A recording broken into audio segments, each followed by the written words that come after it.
Debate വിത്ത് സ്മൃതി പരുത്തിക്കാട്. അങ്ങനെ നെട്ടൂർ വടശ്ശേരി ദാമോദരൻ വിലാസിനി മകൻ V D Satheesan കേരളത്തിന്റെ മുഖ്യമന്ത്രിയായിരിക്കുന്നു. 10 നാൾ നീണ്ട ഉദ്യോഗങ്ങൾക്കൊടുവിൽ 11ാം നാൾ ജനം കാത്ത പേരിലേക്ക് ഹൈക്കമാൻഡ് എത്തിയ ദിനം. തെരുവിലെ ജനവികാരം PR എന്ന് പരിഹസിച്ചവർക്ക്, പിന്തുണയ്ക്കുന്നവർക്ക്, മതത്തിന്റെ നിറം കൊടുത്തവർക്ക്, താങ്കളെ കേരളം കണ്ട പന്നനെന്നും പൂത്ത തകരയെന്നും വിളിച്ചവർക്ക് എത്ര മനോഹരമായ മറുപടിയായിരിക്കുന്നു ഇന്നത്തെ ദിനം. കേരളം ഇതുവരെ കാണാത്ത വിധി വന്നിട്ടും കേരളം ഇതുവരെ കാണാത്ത കാത്തിരിപ്പ് സമ്മാനിച്ച നേതൃത്വം ഒടുവിൽ ജനം ആഗ്രഹിച്ച തീരുമാനത്തിലേക്ക് എത്തിയ ദിനമാണിന്ന്. ജയത്തിൽ പങ്കില്ലാത്തവർ വർഗീയ നാവുമായി 2 ദിനമായി രംഗത്തുണ്ട്. പക്ഷേ സമുദായ നേതാക്കളുടെ കുപ്പായമിട്ട് നിങ്ങളിറക്കുന്ന തിട്ടൂരം പിൻകാലുകൊണ്ട് തട്ടിക്കളയുന്നതാണ് ജനം കഴിഞ്ഞ 2 തിരഞ്ഞെടുപ്പുകൾ നൽകിയ സന്ദേശം. നേതൃപാടവം കൊണ്ട് പറഞ്ഞ കണക്കിലേക്ക് തിരഞ്ഞെടുപ്പ് ജയങ്ങളിലേക്ക് എത്തിച്ച നേതാവ്, സന്തത സഹചാരിയായി കൂടെ നടന്ന യുവ നേതാവിനെതിരെ ഉയർന്ന ലൈംഗികാരോപണങ്ങളിൽ സ്ത്രീപക്ഷത്ത് ഒറ്റയ്ക്കുറച്ചു നിന്ന നേതാവ് വി ഡി സതീശൻ എന്ന നേതാവ് വ്യത്യസ്തനാണ്. പൊതുപ്രവർത്തനത്തിന്റെ നിർവചനം മാറ്റിയെഴുതുമെന്ന അങ്ങയുടെ ആദ്യ പ്രതികരണം വലിയ പ്രതീക്ഷയാണ് നൽകുന്നത്. വർഗീയ ചാപ്പകൾ ഉയരുമെന്നറിഞ്ഞിട്ടും ജനമാഗ്രഹിച്ച വീടിക്കൊപ്പം ഉറച്ചുനിന്ന മുസ്ലിം ലീഗും അഭിനന്ദനം അർഹിക്കുന്നുണ്ട്. മുമ്പൊരു അഭിമുഖത്തിൽ അങ്ങ് പറഞ്ഞതോർക്കുന്നു, ഞാൻ ഒറ്റയ്ക്കാണ് എന്നും. പക്ഷേ അങ്ങേക്കിനി അത് മാറ്റി പറയാം. പാർട്ടിയിൽ ഒറ്റപ്പെട്ടാലും വി ഡി സതീശൻ നേരിന്റെ വഴിയിൽ അങ്ങനെ ഒറ്റയ്ക്കല്ല. ജനം കൂടെയുണ്ട്. ജനം ജയിച്ചു എന്നതാണ് ചോദ്യം.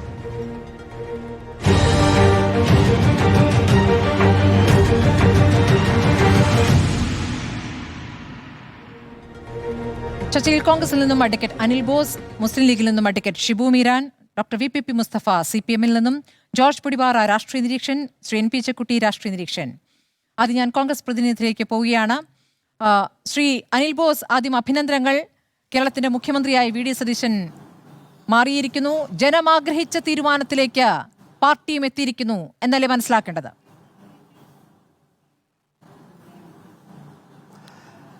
ജനമാഗ്രഹിച്ചത്, അതിൻ്റെ ആദ്യ തീരുമാനം വന്നത് 4-ാം തീയതിയാണ്. 102 സീറ്റുമായിട്ടാണ് ഐക്യ ജനാധിപത്യ മുന്നണിയെ കേരളത്തിലെ ജനങ്ങൾ കഴിഞ്ഞ 10 വർഷക്കാലത്തെ ദുരിത ഭരണത്തിൽ നിന്നും രക്ഷിച്ചത്, കരകയറ്റിയത്. തുടർന്ന് നടന്നിട്ടുള്ള വിവിധങ്ങളായിട്ടുള്ള ചർച്ചകളുണ്ട്, വിവിധ പരിശോധനകളുണ്ട്, വിവിധ അഭിപ്രായ രൂപീകരണമുണ്ട്. അതിനൊടുവിൽ നമ്മുടെ പ്രതിപക്ഷ നേതാവായിട്ടുള്ള പ്രിയങ്കരനായ ശ്രീ വി ഡി സതീശനെ കോൺഗ്രസ് പാർട്ടിയുടെ ഹൈക്കമാൻഡ് കേരളത്തിന്റെ മുഖ്യമന്ത്രിയായി 13ാമത്തെ മുഖ്യമന്ത്രിയായി പ്രഖ്യാപിക്കുമ്പോൾ അത് കേരളത്തിലെ ഐക്യ ജനാധിപത്യ മുന്നണിയുടെ ഏറ്റവും സന്തോഷമുള്ള ഒരു തീരുമാനമാണ്. ജനങ്ങൾക്ക് സന്തോഷമാണ്, ഐക്യ ജനാധിപത്യ മുന്നണിക്ക് സന്തോഷമാണ്, എല്ലാവർക്കും സന്തോഷമാണ്. നമ്മുടെ പാർട്ടിക്ക് പാർട്ടിക്കാരല്ലാത്ത നിരവധി ആളുകൾ വോട്ട് ചെയ്തിട്ടുണ്ട്. എല്ലാവർക്കും സന്തോഷമുള്ള ഒരു തീരുമാനം. നിങ്ങൾ സൂചിപ്പിക്കുന്നത് പോലെ 4-5 ദിവസങ്ങൾ വൈകിയെങ്കിലും ഒരുപാട് ചർച്ചകൾക്കൊടുവിൽ ശരിയായ ഒരു തീരുമാനം പാർട്ടി എടുത്തിരിക്കുന്നു. ആ തീരുമാനം ഏറ്റവും സന്തോഷത്തോടു കൂടിയാണ് കേരളം സ്വീകരിക്കുന്നത്, ഞങ്ങളെല്ലാവരും സ്വീകരിക്കുന്നത്. മുഖ്യമന്ത്രിക്ക് എല്ലാ അഭിവാദ്യങ്ങളും ആശംസകളും നിങ്ങൾ അർപ്പിച്ചതുപോലെ തന്നെ ഇന്ത്യൻ നാഷണൽ കോൺഗ്രസിന് വേണ്ടി, ഐക്യ ജനാധിപത്യ മുന്നണിക്ക് വേണ്ടി ഈ സന്ദർഭത്തിൽ രേഖപ്പെടുത്തുകയാണ്, ആശംസകൾ അറിയിക്കുകയാണ്. അനിൽ ബോസ്, ഇപ്പോൾ 3 നേതാക്കൾ മത്സരരംഗത്തുണ്ടായിരുന്നു. 3 നേതാക്കളുമായി ചേർന്ന് നിൽക്കുന്ന അണികളുണ്ടായിരുന്നു, പ്രവർത്തകരുണ്ടായിരുന്നു, നേതാക്കളും ഉണ്ടായിരുന്നു. അതിനുശേഷം ഇപ്പോൾ ഒറ്റ പേരിലേക്ക് വന്നിരിക്കുന്നു. ഇനി ഈ 3 പേർക്കിടയിലെ ഭിന്നിപ്പ് ഈ ഭരണകാലത്തുടനീളം പ്രതിഫലിക്കുമെന്ന് ആശങ്കപ്പെടേണ്ടതുണ്ടോ? അതല്ല ഒരുമിച്ചായിരിക്കും ഇനി ഭരണം എന്നത് പ്രതീക്ഷിക്കാമോ? കാരണം ഈ കഴിഞ്ഞ കാലങ്ങളിൽ, കഴിഞ്ഞ ദിവസങ്ങളിൽ നടന്ന പ്രകടനങ്ങളുമായി ബന്ധപ്പെട്ടൊക്കെ ഇന്നത്തെ ദിവസം പോലും പ്രതികരിക്കാൻ ഒരു പ്രത്യേക വിഭാഗത്തോട് നിൽക്കുന്ന, അല്ലെങ്കിൽ പ്രത്യേക നേതാവിനൊപ്പം നിൽക്കുന്ന ചിലർ രംഗത്ത് വന്നിട്ടുണ്ട്. ഇന്ന് അത് പറയേണ്ട ദിവസമാണോ എന്നൊരു ചോദ്യമുണ്ട്. കാരണം KC-യും K. സുധാകരനും അടക്കമുള്ള നേതാക്കൾ പോലും ഇന്ന് എങ്ങനെയാണ് പ്രതികരിച്ചതെന്ന് നമ്മുടെ മുന്നിലുണ്ട്. അപ്പോഴാണ് ഈ അനുകൂലിക്കുന്ന ചില നേതാക്കളുടെ ചില പ്രതികരണങ്ങൾ വരുന്നത്. അത് വരും ദിവസങ്ങളിൽ കൂടാനാണോ സാധ്യത, കുറയാനാണോ സാധ്യത? അതായത് നമ്മൾ 3 പേര് ഈ ചർച്ചയിൽ പങ്കെടുക്കുന്ന ചേക്കുട്ടിയും ഞാനും പൊടിപാറയും ബിരാനും കൂടി ഒരു 100 മീറ്റർ ഓട്ട മത്സരത്തിൽ പങ്കെടുക്കുകയാണ്. ഞാൻ ഓടുന്നത് ജയിക്കാനാണ്, ബാക്കിയുള്ളവർ ഓടുന്നത് അങ്ങനെ തന്നെയാണെന്നാണ് എൻ്റെ വിശ്വാസം. രാഷ്ട്രീയത്തിൽ നിൽക്കുന്നവർക്കൊക്കെ ആഗ്രഹമുള്ള കാര്യമാണ് മുഖ്യമന്ത്രിയാകാന്നുള്ളത്. ഒരാളും അറിഞ്ഞുകൊണ്ട് തോറ്റുകൊടുക്കാൻ ആഗ്രഹിക്കുന്നില്ല. അവരുടേതായ സേവന പ്രവർത്തനങ്ങൾ, അവരുടേതായ മികവ്. നിയമസഭാ കക്ഷി യോഗം കഴിഞ്ഞ് വി ഡി സതീശൻ കാറിലത മടങ്ങുന്ന ദൃശ്യങ്ങൾ കൂടി ഇതിനിടയ്ക്ക് കാണാം. നിയമസഭാ കക്ഷി യോഗം അവസാനിച്ചിരിക്കുന്നു. നേതാക്കൾ ഇറങ്ങുന്നു. വി.ഡി. സതീശൻ കൈ ഉയർത്തി കാണിച്ചു പോകുന്ന ദൃശ്യങ്ങൾ കൂടി കണ്ടതാണ്. ശരി, പറഞ്ഞോളൂ, അങ്ങ് പറഞ്ഞോളൂ. അപ്പം നമ്മളൊരു മത്സരത്തിൽ ചേർന്നാൽ, മത്സരം മീൻസ് ഒരു 100 മീറ്റർ ഓട്ട മത്സരത്തിലാണെങ്കിൽ പോലും പേര് രജിസ്റ്റർ ചെയ്ത് കഴിഞ്ഞാൽ നമ്മൾ മത്സരിക്കും. അത് ശത്രുതയോടുകൂടിയുള്ള മത്സരമായിട്ട് വ്യാഖ്യാനിക്കേണ്ടതില്ല. 1ാം സ്ഥാനം കിട്ടുന്ന ആൾക്ക് 1ാം സ്ഥാനം കിട്ടും, 2ാം സ്ഥാനം കിട്ടുന്ന ആൾക്ക് 2ാം സ്ഥാനം കിട്ടും, തോറ്റു പോകുന്നവരും ഉണ്ടാവും. ഇപ്പം MLA-മാരെ സംബന്ധിച്ചും രാഷ്ട്രീയ നേതാക്കളെ സംബന്ധിച്ചും പാർട്ടി നേതാക്കളാണെങ്കിലും മുന്നണി നേതാക്കളാണെങ്കിലും അവരൊക്കെ 19 വർഷക്കാലത്തെ പൊതുപ്രവർത്തനമുള്ളവരാണ്. മന്ത്രിയാൻ ആഗ്രഹിക്കുന്നവരുണ്ടാവും, മുഖ്യമന്ത്രിയാൻ ആഗ്രഹിക്കുന്നവരുണ്ടാവും, മറ്റിതര പദവികളിൽ വരാൻ ആഗ്രഹിക്കുന്നവരുണ്ടാവും. ഒരേ കാര്യങ്ങൾ ഒന്നിലധികം ആളുകൾ ആഗ്രഹിക്കും. അതെങ്ങനെയാണ് ശത്രുതയായിട്ട് വ്യാഖ്യാനിക്കുന്നത്? ഇവിടെ ശ്രീ രമേശ് ചെന്നിത്തല, മുൻ പ്രതിപക്ഷ നേതാവ്, ഈ പാർട്ടിയുടെ ഏറ്റവും പ്രധാനപ്പെട്ട നേതാവല്ലേ. ഇന്ന് ഇന്ത്യയിലെ കോൺഗ്രസ് പാർട്ടിക്ക് കഴിഞ്ഞ 7 വർഷക്കാലമായി പ്രോജ്വലമായി നേതൃത്വം നൽകുന്ന ശ്രീ KC വേണുഗോപാൽ ഏറ്റവും ഊർജ്ജസ്വലനായ ഒരുപാട് പോരാട്ടങ്ങളിലൂടെ കടന്നു വന്ന നേതാവല്ലേ. നിയമസഭയ്ക്ക് അകത്തും പുറത്തും കൃത്യമായ ഇടപെടലുകൾ നടത്തി ഈ കഴിഞ്ഞ 5 വർഷക്കാലം നയിച്ച നേതാവല്ലേ സതീശൻ. അപ്പൊ സ്വാഭാവികമായിട്ടും ഈ നേതാക്കൾ ഒരു മുഖ്യമന്ത്രി സ്ഥാനത്തേക്ക് ആളുകൾ അഭിപ്രായം പറയുമ്പോൾ അവരുടെ പേരുകൾ ചർച്ച ചെയ്യുക സ്വാഭാവികമാണ്. അതിനർത്ഥം വ്യക്തിപരമായി എന്ത് ശത്രുത? അത് ചർച്ച ചെയ്തിട്ടാണ് പാർട്ടി തീരുമാനമെടുക്കുന്നത്. ആ പാർട്ടി തീരുമാനമെടുക്കുന്ന പ്രോസസ് വേളയിൽ ഒന്നിലധികം ആളുകൾ അഭിപ്രായം പറയും, ഒരുപാട് പേരോട് അഭിപ്രായം ചോദിക്കും. ആ ഉരുത്തിരിഞ്ഞു വരുന്ന ഉത്തരം പാർട്ടിയുടെ തീരുമാനമായി പുറത്തു വന്നാൽ അത് അംഗീകരിക്കുക എന്നുള്ളതാണ് ഒരു പാർട്ടി പ്രവർത്തകൻ ചെയ്യേണ്ടത്. ആ നിലയിൽ വേണം അതിനെ കാണാൻ. അല്ലാതെ ഇവർ തമ്മിൽ അതിര് തർക്കമില്ല, കൊടുക്കൽ വാങ്ങൽ തർക്കമില്ല, മറ്റൊരു തർക്കങ്ങളുമില്ല. ശരി, ഇത് ഒരു പദവിയിലേക്ക് ഒന്നിലധികം ആളുകൾ ആഗ്രഹിക്കുമ്പോഴുള്ള ചർച്ചകൾ മാത്രമാണ്. ഓട്ട മത്സരം എന്ന് പറയുമ്പോൾ അങ്ങ് ഉദാഹരിച്ചത് ഒരു മത്സരത്തെ കുറിച്ചാണ്. മത്സരത്തിൽ ആ റേസിൽ ഉണ്ടാകാതിരുന്ന ഒരാൾ കൂടി വന്നതുകൊണ്ടാണല്ലോ ഇത്രയും ദിവസമായതെന്നൊരു ചോദ്യം കൂടി അവിടെ വരുന്നുണ്ട്. ഞാൻ ഷിബു മീരാനിലേക്ക്. ഷിബു മീരാൻ, നിങ്ങളും അഭിനന്ദനം അർഹിക്കുന്നു. ചോദിച്ചത് നന്നായി. അല്ല, ഒരു സെക്കൻഡ് സ്മൃതി, ഒരു സെക്കൻഡ് ഒരു കാര്യം പറഞ്ഞു കഴിഞ്ഞാൽ അത് എനിക്കിനി സമയം തന്നില്ലെങ്കിലും കുഴപ്പമില്ല. എനിക്ക് ജസ്റ്റ് ഒന്ന് ഇന്റർഫിയർ ചെയ്യേണ്ടി വന്നു. നിങ്ങൾ റേസിൽ ഇല്ലാതിരുന്ന ഒരാൾ, അതെങ്ങനെയാണ് റേസിൽ ഇല്ലാതിരുന്ന ഒരാൾ എന്ന് നിങ്ങൾ പറഞ്ഞത്? നിയമസഭാ തെരഞ്ഞെടുപ്പിൽ ഉണ്ടായിരുന്നില്ല, മത്സരത്തിലുണ്ടായിരുന്നില്ല എന്ന് എപ്പോഴാണ്? ഒരു സെക്കൻഡ്, പ്ലീസ് ഇന്നത്തെ ദിവസമെങ്കിലും നിങ്ങൾ ഒരു മര്യാദ, നമ്മളോടൊരു സൗജന്യം കാണിക്കും. ഇന്നത്തെ ദിവസമോ? എല്ലാ ദിവസവും ഉണ്ടല്ലോ. ഏത് ദിവസമാണ് മര്യാദ ഇല്ലാത്തത്? അല്ല, അങ്ങനല്ല. നമ്മള് ഞാൻ പറയട്ടെ, നമ്മൾ തർക്കിച്ച നമ്മുടെ പ്രശ്നം എന്താ? ഇവിടെ ഒരു ഡിസ്പ്യൂട്ടിന്റെ പ്രശ്നം എന്താ? നിങ്ങൾ ഈ 7-ാം തീയതി പാർലമെന്ററി പാർട്ടി കൂടിയതിനു ശേഷം ഒന്നിലധികം പേരുകൾ ഉയർന്നു വരുമ്പോൾ, ഇനി നിങ്ങൾ പറഞ്ഞതുപോലെ MLA അല്ലാത്ത ഒരാളുടെ പേരൂടെ വന്നാൽ നിങ്ങൾ ചർച്ച ചെയ്താൽ ഞങ്ങൾക്ക് മനസ്സിലാവും, അതിനെ വിമർശിച്ചാൽ നമുക്ക് മനസ്സിലാവും. ഈ ചർച്ചയിൽ പങ്കെടുക്കുന്ന പൊടിവാറയടക്കം ചേക്കുട്ടി അടക്കമുള്ള ആളുകൾ ഈ 7-ാം തീയതിക്ക് ശേഷം ശ്രീ KC വേണുഗോപാലിനെ വിമർശിച്ചിട്ട് മനസ്സിലാകും. കാരണം റേസിൽ അദ്ദേഹത്തിന്റെ പേര് വരുന്നത് നിയമസഭാ കക്ഷിയിൽ MLA-മാരുടെ അഭിപ്രായം വരുന്ന സമയത്താണ്. അദ്ദേഹം തെരഞ്ഞെടുപ്പിന് മുമ്പ് മുഖ്യമന്ത്രി സ്ഥാനത്തേക്ക് എന്നെ പരിഗണിക്കേണ്ട എന്ന് പറഞ്ഞ ആളാണ്. അതിനുശേഷം ഒരു ദിവസം പോലും എന്നെ പരിഗണിക്കണം എന്നൊരാളോടും പറയാത്ത ആളാണ്. നിയമസഭാ കക്ഷി യോഗം നടക്കുമ്പോഴാണ് MLA-മാരിൽ നിന്നും അദ്ദേഹത്തിന്റെ പേര് പ്രപ്പോസലായിട്ട് വരുന്നത്. അപ്പോഴാണ് ആ മാരത്തോണിൽ അദ്ദേഹം വരുന്നത്. പക്ഷേ ഏപ്രിൽ 9-ാം തീയതി ഇലക്ഷൻ കഴിഞ്ഞു. ഒരു സെക്കൻഡ്, ഏപ്രിൽ 9 ഇലക്ഷൻ കഴിഞ്ഞു. മെയ് 4-നാണ് റിസൾട്ട്. മെയ് 7-നാണ് പാർലമെന്ററി പാർട്ടി യോഗം. ഈ ഒരു മാസക്കാലം, ഏപ്രിൽ 9 മുതലുള്ള ഒരു മാസക്കാലം 3 നേതാക്കൾ ഒരു സ്ഥാനത്തേക്ക് ചർച്ച ചെയ്യപ്പെടുമ്പോൾ അതിലൊരു നേതാവിനെ വ്യക്തിഹത്യ ചെയ്യുന്നതിനെ, ആക്ഷേപിക്കുന്നതിനെ, പുലഭ്യം പറയുന്നതിനെ യാതൊരു ഉത്തരവാദിത്വവും ഇല്ലാതെ അദ്ദേഹത്തിന്റെ 50 ആണ്ടുകളുടെ രാഷ്ട്രീയ പ്രവർത്തനത്തെ റദ്ദ് ചെയ്തുകൊണ്ട് സംഘടനാബോധമില്ലാത്ത മനോരോഗികളുടെ പ്രകടനങ്ങളെയാണ് ഞങ്ങൾ എതിർത്തിട്ടുള്ളത്. അല്ലാതെ മുഖ്യമന്ത്രി ലോക്ഭവനിലേക്ക് എത്തുന്നു, മന്ത്രിസഭ രൂപീകരിക്കാനുള്ള അവകാശവാദം ഉന്നയിക്കും. അദ്ദേഹം ഗവർണറെ കാണാൻ സമയം തേടിയിരുന്നു. 7 മണിക്കാണ് സമയം തേടിയിരുന്നത്. അദ്ദേഹം ലോക്ഭവനിലേക്ക് എത്തുന്ന ദൃശ്യങ്ങളാണ് ഇപ്പോൾ കണ്ടുകൊണ്ടിരിക്കുന്നത്.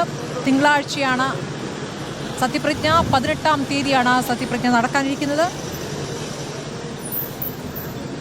ഗവർണറുമായുള്ള കൂടിക്കാഴ്ച തുടങ്ങാനിരിക്കുന്നു. അദ്ദേഹം ലോക്ഭവനിലേക്ക് കയറി പോകുന്ന ദൃശ്യങ്ങളാണ് പ്രേക്ഷകർ കാണുന്നത്. ശരി, ഞാൻ അടുത്ത അതിഥിയിലേക്ക് പോകുന്നു. അനിൽ ബോസ്, നമുക്ക് സമയക്കുറവുണ്ട്, അതിഥികളുമുണ്ട്. കൂടുതൽ അതിഥികളെ ഞാൻ ഇന്ന് വിളിച്ച ദിവസം കൂടിയാണ്. എല്ലാവരിലേക്കും പോകണമല്ലോ. അഡ്വക്കേറ്റ് ഷിബു മീരാൻ, നിങ്ങളും ഇന്ന് അഭിനന്ദനം അർഹിക്കുന്ന ദിവസമാണ്. കാരണം ഇവിടെ ജനവികാരത്തിനൊപ്പം നിൽക്കുന്നു. ജനവികാരം വി.ഡി. സതീശനൊപ്പമാണ്. അതുകൊണ്ട് വി.ഡി. സതീശൻ മുഖ്യമന്ത്രിയാകണമെന്ന തീരുമാനം, നിലപാട് തുടക്കം മുതലെടുത്ത പാർട്ടിയാണ് മുസ്ലിം ലീഗ്. മുസ്ലിം ലീഗ് അത് പറഞ്ഞു നടക്കുകയായിരുന്നു എന്ന മട്ടിലുള്ള ആക്ഷേപം ഒരു വശത്തുണ്ട്. അതിന് ഒരു വർഗീയ ചാപ്പ കുത്താനുള്ള ശ്രമം ഒരു വശത്ത് നടക്കുന്നുണ്ട്. പക്ഷേ നിങ്ങൾ ആ നിലപാടിൽ ഉറച്ചു നിൽക്കുകയായിരുന്നു. ആ നിലപാട് നിങ്ങൾ വെറുതെ വിളിച്ചു പറയുകയല്ല, നിങ്ങളോട് ഹൈക്കമാൻഡ് ചോദിച്ച ഘട്ടങ്ങളിൽ പറയുകയാണ് ചെയ്തിട്ടുള്ളത്. ഇപ്പോൾ വന്നിരിക്കുന്ന ആ തീരുമാനത്തെ, അതൊരു 11 ദിവസമായി വന്ന തീരുമാനത്തെ എങ്ങനെയാണ് ലീഗ് കാണുന്നത്?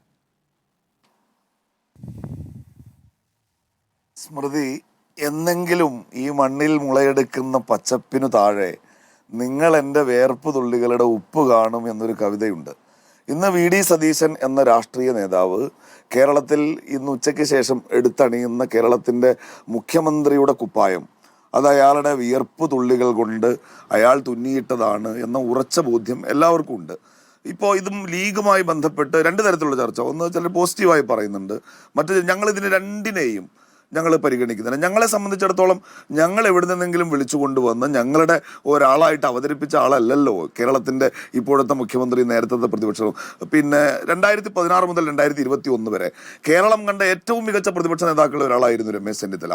പക്ഷെ അദ്ദേഹത്തിന് അന്നത്തെ ഒരു സവിശേഷ സാഹചര്യത്തിൽ മുന്നണിയെ വിജയത്തിലേക്ക് എത്തിക്കാൻ കഴിയുന്നില്ല.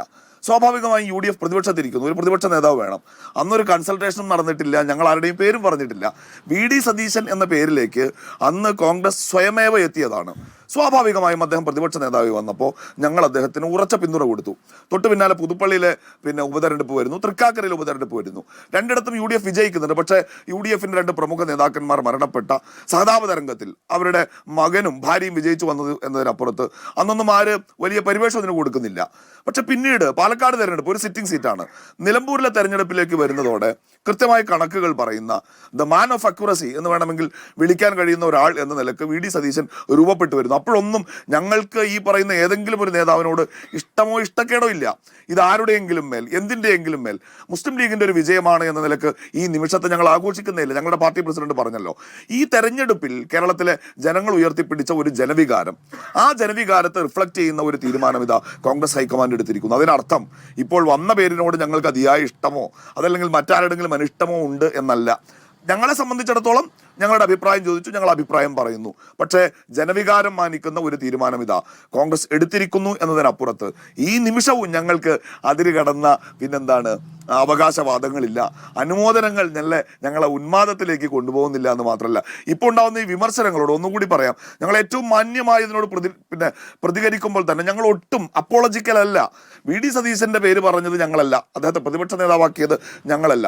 ഏറ്റവും മികച്ച 3 പേരിൽ നിന്ന് ഈ തീരുമാനം പൂർണ്ണമായും കോൺഗ്രസ് പാർട്ടി എടുത്ത ഒരു തീരുമാനം എന്ന നിലക്ക് ഞങ്ങളതിനെ ഓണർ ചെയ്യുന്നു എന്നതിനപ്പുറത്ത് ഇത്തരത്തിലുള്ള ഒരു മറ്റൊരു തലത്തിലുള്ള ഒരു ചർച്ചയിലേക്ക് ഇതിനെ കൊണ്ടുപോകുന്നവരാരും നല്ല ചിന്തയോടെയാണ് അത് ചെയ്യുന്നത് എന്ന് ഞങ്ങൾ കാണുന്നില്ല. അതുകൊണ്ട് തന്നെ നിങ്ങൾ ആഗ്രഹിച്ചാലും ഇല്ലെങ്കിലും, നിങ്ങൾ സംയമനം പാലിച്ചാലും ഇല്ലെങ്കിലും നിങ്ങൾക്കെതിരെ വാളുമായി ഇറങ്ങിയവർ ഇപ്പോഴും രംഗത്തുണ്ട്. അത് ഇന്നലെ മുതൽ തുടങ്ങിയിരിക്കുന്നു. സമുദായ നേതാക്കളുടെ പ്രതികരണം വരികയാണ്. അപ്പോൾ ഇനി ലീഗ് ഭരിക്കും എന്നൊരു നെറേറ്റീവ് കുറച്ച് ദിവസത്തോളം, അതായത് നിങ്ങൾ ആഗ്രഹിക്കുന്ന വകുപ്പുകൾ പറഞ്ഞാൽ, നിങ്ങൾ ആഗ്രഹിക്കുന്ന മന്ത്രി കസേരകൾ പറഞ്ഞാൽ, ഇതൊക്കെ തന്നെയും ഈ ദിവസങ്ങളിലൊക്കെ പറഞ്ഞ് ഫലിപ്പിക്കാനുള്ള ശ്രമം ഒരു വശത്ത് നടക്കും. ഈ തെരഞ്ഞെടുപ്പിൽ ഒരു റോളും ഇല്ലായിരുന്നവരാണെന്ന് ആലോചിക്കണം. അങ്ങനെ ഒരു തിരഞ്ഞെടുപ്പ് എന്ന രീതിയിൽ കൂടി ഈ തെരഞ്ഞെടുപ്പിൽ ഞാൻ വ്യത്യസ്തമായി കാണുകയാണ്. ഒരു റോളും ഉണ്ടായിരുന്നില്ല നിങ്ങളുടെ വിജയത്തിൽ. അവിടെയാണ് ഇവിടെ സമ്മർദ്ദ ശക്തിയാകാനും അല്ലെങ്കിൽ അഭിപ്രായം അവതരിപ്പിക്കാനും ഒക്കെ വരുന്നത്. അത് നിങ്ങളെ കുറ്റപ്പെടുത്തിക്കൊണ്ടാണ്. അത് ഈ പറയുന്ന സമുദായ നേതാക്കൾക്ക് മാത്രമല്ല BJPക്കും ഒരേ സ്വരമാണ്. ആ പ്രതികരണങ്ങൾ വന്നു തുടങ്ങിയിരിക്കുന്നു. അല്ല, തീർച്ചയായും BJPയുടെ സോഷ്യൽ മീഡിയ ഹാൻഡിലുകൾ ഇന്ന് പ്രചരിപ്പിക്കുന്ന AI നിർമ്മിത വീഡിയോകളും ചിത്രങ്ങളും ഒക്കെ ഞങ്ങൾ കാണുന്നുണ്ട് ചില ആളുകളുടെ. പക്ഷെ ഞങ്ങളെ സംബന്ധിച്ചിടത്തോളം ഇതൊരു പുതിയ അനുഭവമല്ല, ഇത് ഇന്ന് ആരംഭിക്കുന്നതല്ല. ഈ തെരഞ്ഞെടുപ്പിന് വളരെ മുമ്പ് തന്നെ കേരളത്തിൽ ഞങ്ങളെ ടാർഗറ്റ് ചെയ്തുകൊണ്ട് ഞങ്ങളെ വല്ലാതെ കോർണർ ചെയ്യുന്ന വലിയ ഒരു ക്യാമ്പയിൻ ഇവിടെ ആരംഭിച്ചിട്ടുണ്ട്. ഞങ്ങളുടെ കയ്യിൽ സ്മൃതി, ഞങ്ങൾ ഉറപ്പിച്ച് പറയുന്നു, അതിനെ നേരിടാനുള്ള കൃത്യമായ സ്ട്രാറ്റജി ഞങ്ങളുടെ കയ്യിലുണ്ട്. ഞങ്ങളെ സംബന്ധിച്ചിടത്തോളം ഞങ്ങൾക്ക് നേരെ വരുന്ന ഈ ആരോപണങ്ങളെ എങ്ങനെ നേരിടാൻ കഴിയുമെന്ന് തെരഞ്ഞെടുപ്പിൽ തെളിയിച്ച് വിജയിച്ചിട്ടാണല്ലോ ഞങ്ങൾ നിൽക്കുന്നത്. കളമശ്ശേരി മണ്ഡലത്തിൽ, കാസർഗോട്ട്, മഞ്ചേശ്വരത്ത് ഞങ്ങൾക്ക് വോട്ട് ചെയ്ത മനുഷ്യരുണ്ട്. ഞങ്ങൾ അവരെ കൺവിൻസ് ചെയ്തിട്ടുണ്ട്. ഞങ്ങളെ സംബന്ധിച്ചിടത്തോളം ഒരു കാര്യം ഉറപ്പിച്ച് പറയാൻ വേണ്ടി പറ്റും, ഞങ്ങൾ കമ്മ്യൂണിക്കേറ്റ് ചെയ്യുന്നത് ഒരു സമുദായ നേതാവിനോടുമല്ല, വ്യത്യസ്ത സമുദായത്തിൽപ്പെട്ട, വ്യത്യസ്ത മതവിഭാഗത്തിൽപ്പെട്ട കേരള കേരളത്തിലെ മനുഷ്യരോട് നേർക്കുനേരെ സംസാരിക്കാൻ കഴിയുന്നൊരു ഭാഷ ഞങ്ങൾക്ക് വശമുണ്ട്. അതുകൊണ്ട് തന്നെ ഞങ്ങളിത് ഒട്ടും അപ്പോളജിക്കലാക്കുന്നില്ല. ഞങ്ങൾ ആളിൻ്റെയും മര്യാദയോടെ നിൽക്കുന്നു എന്ന് പറഞ്ഞാൽ ഞങ്ങൾ കൈകൂപ്പി നിൽക്കുന്നു എന്നല്ല അതിൻ്റെ അർത്ഥം. ഞങ്ങളെ സംബന്ധിച്ചിടത്തോളം ഞങ്ങൾക്ക് എങ്ങനെ ബാലൻസ്ഡായി കേരളത്തിൻ്റെ പൊതുസമൂഹത്തോട് കമ്മ്യൂണിക്കേറ്റ് ചെയ്യാൻ കഴിയുമെന്ന് കഴിഞ്ഞ കാലങ്ങളിൽ തെളിയിച്ചവരാണ്. വരാനിരിക്കുന്ന മന്ത്രിസഭയിലും ഞങ്ങൾ കൈകാര്യം ചെയ്യുന്ന ഓരോ മേഖലയിലും ഇവിടെ പറയുന്ന സാമൂഹ്യ നീതി എന്നത്, തുല്യ പ്രാതിനിധ്യം എന്നത് കൃത്യമായി ഉയർത്തിപ്പിടിച്ചുകൊണ്ട് തന്നെ ആത്മവിശ്വാസത്തോടെ ഞങ്ങൾ മുന്നോട്ട് പോകുമെന്നാണ് ഈ സന്ദർഭത്തിൽ ഞങ്ങൾക്ക് അതേക്കുറിച്ച് പറയാം. ഞങ്ങൾ ഒട്ടും അപ്പോളജിക്കലാവുന്നില്ല, ഞങ്ങൾ ഒട്ടും ആവേശം കൊള്ളുന്നില്ല. വളരെ ബാലൻസ്ഡ് ആയ ഒരു മൈൻഡ് സെറ്റ് മുസ്ലിം ലീഗിന്റെ പ്രവർത്തകർക്കും നേതാക്കൾക്കും ഉണ്ട്. എവിടെയെങ്കിലും ചില വ്യതിയാനങ്ങൾ ഞങ്ങളുടെ ആരുടെയെങ്കിലും ഭാഗത്തുണ്ട്. അതിന്റെ ഉദാഹരണം കാണുന്നു ഷിബു മീരാൻ. ഇതാ ഇടുക്കി ജില്ലാ മുസ്ലിം യൂത്ത് ലീഗ് കമ്മിറ്റിയെ തന്നെ സസ്പെൻഡ് ചെയ്തുകൊണ്ടുള്ള ഒരു തീരുമാനം വരുന്നത് സമുദായ നേതാക്കൾക്ക് മറുപടി നൽകുമ്പോൾ അതിൽ പ്രകോപനപരമായ വാചകങ്ങൾ പറഞ്ഞു എന്നതുകൊണ്ടാണ് അല്ലേ? തീർച്ചയായും അങ്ങനെ ഒന്നും ഞാൻ പറഞ്ഞല്ലോ, ഒരു തരം ഉന്മാദങ്ങളും ഞങ്ങൾ അനുവദിച്ചു കൊടുക്കില്ല. ഞങ്ങളെ സംബന്ധിച്ചിടത്തോളം പരമപ്രധാനം ഈ കേരളത്തിന്റെ സോഷ്യൽ ഫാബ്രിക്കാണ്. അതുകൊണ്ട് തന്നെ ഇത്തരത്തിലുള്ള അതിരുവിട്ട ഒരു ആവേശ പ്രകടനങ്ങളെയും ഈ പാർട്ടിക്കകത്ത് വെച്ച് പാണക്കാട്ട് തങ്ങൾ വരച്ചൊരു വരയുണ്ട്. അതിനപ്പുറത്തും ഈ പാർട്ടിയുടെ പ്രവർത്തകർ പോയാൽ അവർ ഈ പാർട്ടിക്കകത്ത് ഉണ്ടാവില്ല. ശരി, ഡോക്ടർ VPP മുസ്തഫ, ഇതാ മുഖ്യമന്ത്രി പ്രഖ്യാപനം വന്നിരിക്കുന്നു. VD സതീശൻ, പ്രതിപക്ഷ നേതാവ് പ്രഖ്യാപനം തൊട്ടു പിന്നാലെ വന്നിരിക്കുന്നു പിണറായി വിജയൻ. അപ്പോൾ അങ്ങോട്ടും ഇങ്ങോട്ടും മറിച്ചിട്ടുകൊണ്ട് നിയമസഭയിൽ ഇനി അടുത്ത പോരാട്ടം എന്ന് വേണം കാണാൻ. എന്താണ് ഈ നിമിഷത്തെ അങ്ങ് എങ്ങനെയാണ് വിശദീകരിക്കുന്നത്?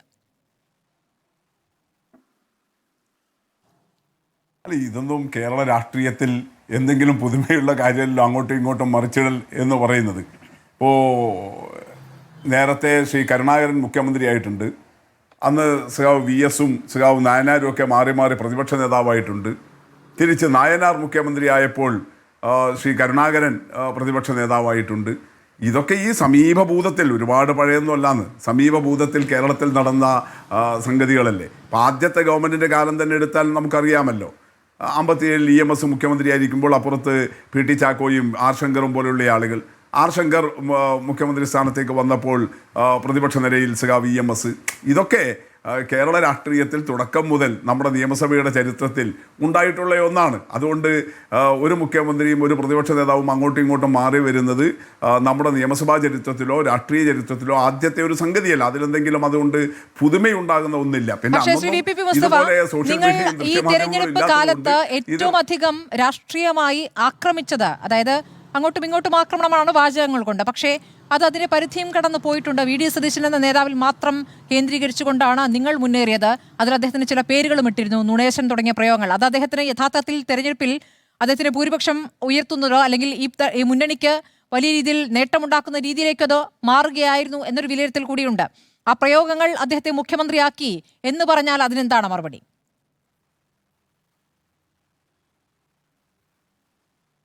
ശ്രീ K കരുണാകരനെ അന്ന് പ്രതിപക്ഷം CPM വിളിച്ചിരുന്നത് എന്താണെന്ന് സ്മൃതിയും അറിയുമല്ലോ. എന്താ വിളിച്ചിരുന്നത്? കരിങ്കാലി കരുണാകരൻ എന്നാണ്. അദ്ദേഹം അധികാരത്തിൽ നിന്നൊക്കെ പോയിട്ടും, അധികാരത്തിൽ നിന്ന് പോയിട്ടും മിക്കവാറും ഇടതുപക്ഷ കേന്ദ്രങ്ങളിൽ നിന്ന് പലപ്പോഴും ശ്രീ K കരുണാകരനെ രാഷ്ട്രീയമായി വിമർശിക്കേണ്ടി വരുന്ന സന്ദർഭം ഉണ്ടായിരുന്നപ്പോൾ കരിങ്കാലി കരുണാകരൻ എന്ന് വിശേഷിപ്പിച്ചിട്ടുണ്ട്. നിങ്ങളിങ്ങനെ രാഷ്ട്രീയത്തിൽ ഇത്തരം തിരിച്ച് സഖാവ് VS-നെ, സഖാവ് EMS-നെ എന്താ വിമോചന സമരകാലത്ത് വിളിച്ചത്? കക്ക വിക്ക നമ്പൂരി എന്നല്ലേ? ഇങ്ങനെയൊക്കെ അങ്ങോട്ടും ഇങ്ങോട്ടുള്ള രാഷ്ട്രീയ വിമർശനങ്ങൾ ഉണ്ടായിട്ടില്ലേ? നിങ്ങളെന്തോ അത്രയൊന്നും മോശമായ ഭാഷയിലേക്ക് ഇന്നത്തെ കാലത്ത് എത്തിയിട്ടില്ല. കുറെ കൂടി നമ്മുടെ സമൂഹം മുന്നേറിയതുകൊണ്ട് അന്ന് വിളിച്ചതുപോലെ കക്ക വിങ്ക അല്ലെങ്കിൽ ഗൗരിയമ്മയൊക്കെ വിളിച്ചത് അന്ന് വിമോചന സമരകാലത്ത് വിളിച്ചതുപോലെയുള്ള ആക്ഷേപങ്ങളിലേക്കൊന്നും ഇന്നത്തെ കാലത്ത് എത്തിയിട്ടില്ല. കുറെ കൂടി നമ്മുടെ രാഷ്ട്രീയവും സമൂഹമൊക്കെ മുന്നേറിയതിനനുസരിച്ചിട്ടുള്ള സംഗതികളെ വന്നിട്ടുള്ളൂ. അപ്പം അതുകൊണ്ട് അത് ഏതെങ്കിലും തരത്തിൽ എന്തോ ഒരു പുതിയ പ്രയോഗം പോലെ അന്നത്തെ കേരള രാഷ്ട്രീയത്തിൽ കരുണാകരൻ മുഖ്യ കോൺഗ്രസ് നേതാവായിരിക്കുമ്പോൾ അദ്ദേഹത്തെ ടാർഗറ്റ് ചെയ്തുകൊണ്ടാണ് ഉണ്ടായിരുന്നത്. ശ്രീ AK ആന്റണി വന്നപ്പോൾ അദ്ദേഹത്തെ ടാർഗറ്റ് ചെയ്തുകൊണ്ടാണ് പ്രതിപക്ഷം പ്രവർത്തിച്ചിട്ടുള്ളത്. തിരിച്ച് ഇടതുപക്ഷത്തിൽ EMS ഉണ്ടാകുമ്പോൾ EMS-നെയാണ് കോൺഗ്രസ് ടാർഗറ്റ് ചെയ്തത്. പിന്നെ സഖാവ് നായനാർ വന്നപ്പോൾ നായനാരിനെ ടാർഗറ്റ് ചെയ്തു.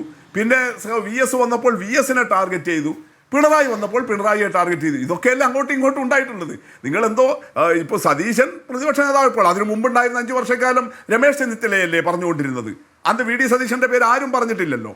ഉമ്മൻചാണ്ടി ഉണ്ടായിരുന്ന കാലത്ത്, അദ്ദേഹം മുഖ്യമന്ത്രി ആയിരുന്ന കാലത്ത് ഉമ്മൻചാണ്ടിയല്ലേ വിമർശിച്ചുകൊണ്ടിരുന്നത്?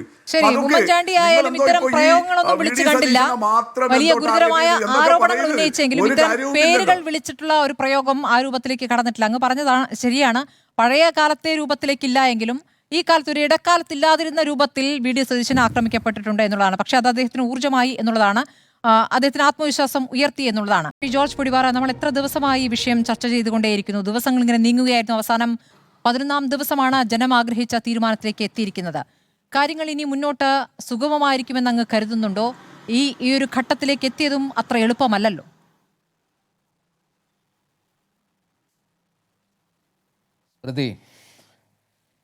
സത്യത്തിൽ ഇതൊരു ചരിത്ര മുഹൂർത്തമാണ്. അത് വി ഡി സതീശൻ മുഖ്യമന്ത്രിയായി അല്ലെങ്കിൽ യു ഡി എഫിന് 102 സീറ്റിൻ്റെ വലിയ ഭൂരിപക്ഷം കിട്ടി, ഇതൊന്നുമല്ല. ഇത് ചില പാഠങ്ങളാണ്. ഒരുപക്ഷെ നമ്മുടെയൊന്നും രാഷ്ട്രീയ ആ ഒരു സങ്കല്പത്തിന് അതിനൊക്കെ അപ്പുറത്തേക്ക് ജനങ്ങൾ നേടിയെടുത്തൊരു വിജയം, ജനങ്ങളുടെ ഇച്ഛാശക്തിക്ക്, ജനങ്ങളുടെ നിശ്ചയദാർഢ്യത്തിന്, ജനങ്ങളുടെ ആ ഒരു പാഷന് മുമ്പിൽ എല്ലാ സാങ്കേതികതകളും എല്ലാ കീഴ്വഴക്കങ്ങളും എല്ലാ പ്രോട്ടോക്കോളുകളും തകർന്നു വീഴുന്ന കാഴ്ചയാണ് നമ്മളിവിടെ കണ്ടത്. അക്ഷരാർത്ഥത്തിൽ ഇത് ജനങ്ങളുടെ വിജയമാണ്, ജനങ്ങൾ നേടിയെടുത്ത വിജയമാണ്. അതുകൊണ്ടാണ് ഞാനിതിനെ ഒരു ചരിത്ര വിജയമായിട്ട് കാണുന്നത്. ഇത് കേരളം ആഗ്രഹിച്ച ഒരു തീരുമാനമാണ്. കേരളം അത്രയേറെ ആഗ്രഹിച്ച, ഇതുപോലെ ആഗ്രഹിച്ച മറ്റൊന്ന് ഈ സമീപകാലത്തൊന്നും നമ്മുടെ മുമ്പിൽ ഉണ്ടായിട്ടുമില്ല. അതിനെ പല പേരുകളിലൊക്കെ വിളിക്കാം. അല്ലെങ്കിൽ അതെല്ലാം എന്താ പറയുക, ഓർഗാനിക് അല്ല, അതെല്ലാം ഫേക്കായിരുന്നു, അതല്ലെന്നുണ്ടെങ്കിൽ സൃഷ്ടിച്ചെടുത്തതാണ്, എവിടെയൊക്കെയോ ഇരുന്ന് ആരുടെയൊക്കെ തലച്ചോറിൽ ഉയർന്ന ചില ആഗ്രഹങ്ങളുടെ പേരിൽ, അല്ലെങ്കിൽ അവരുടെ മൂശയിലുണ്ടായ ചില കണക്കുകൂട്ടലുകളും ചില കാൽക്കുലേഷൻസും സൃഷ്ടിച്ചെടുത്ത ജനക്കൂട്ടമാണ്. അത് ഓർഗാനിക് അല്ല, അത് സ്വാഭാവികമല്ല എന്നൊക്കെ പറയാം.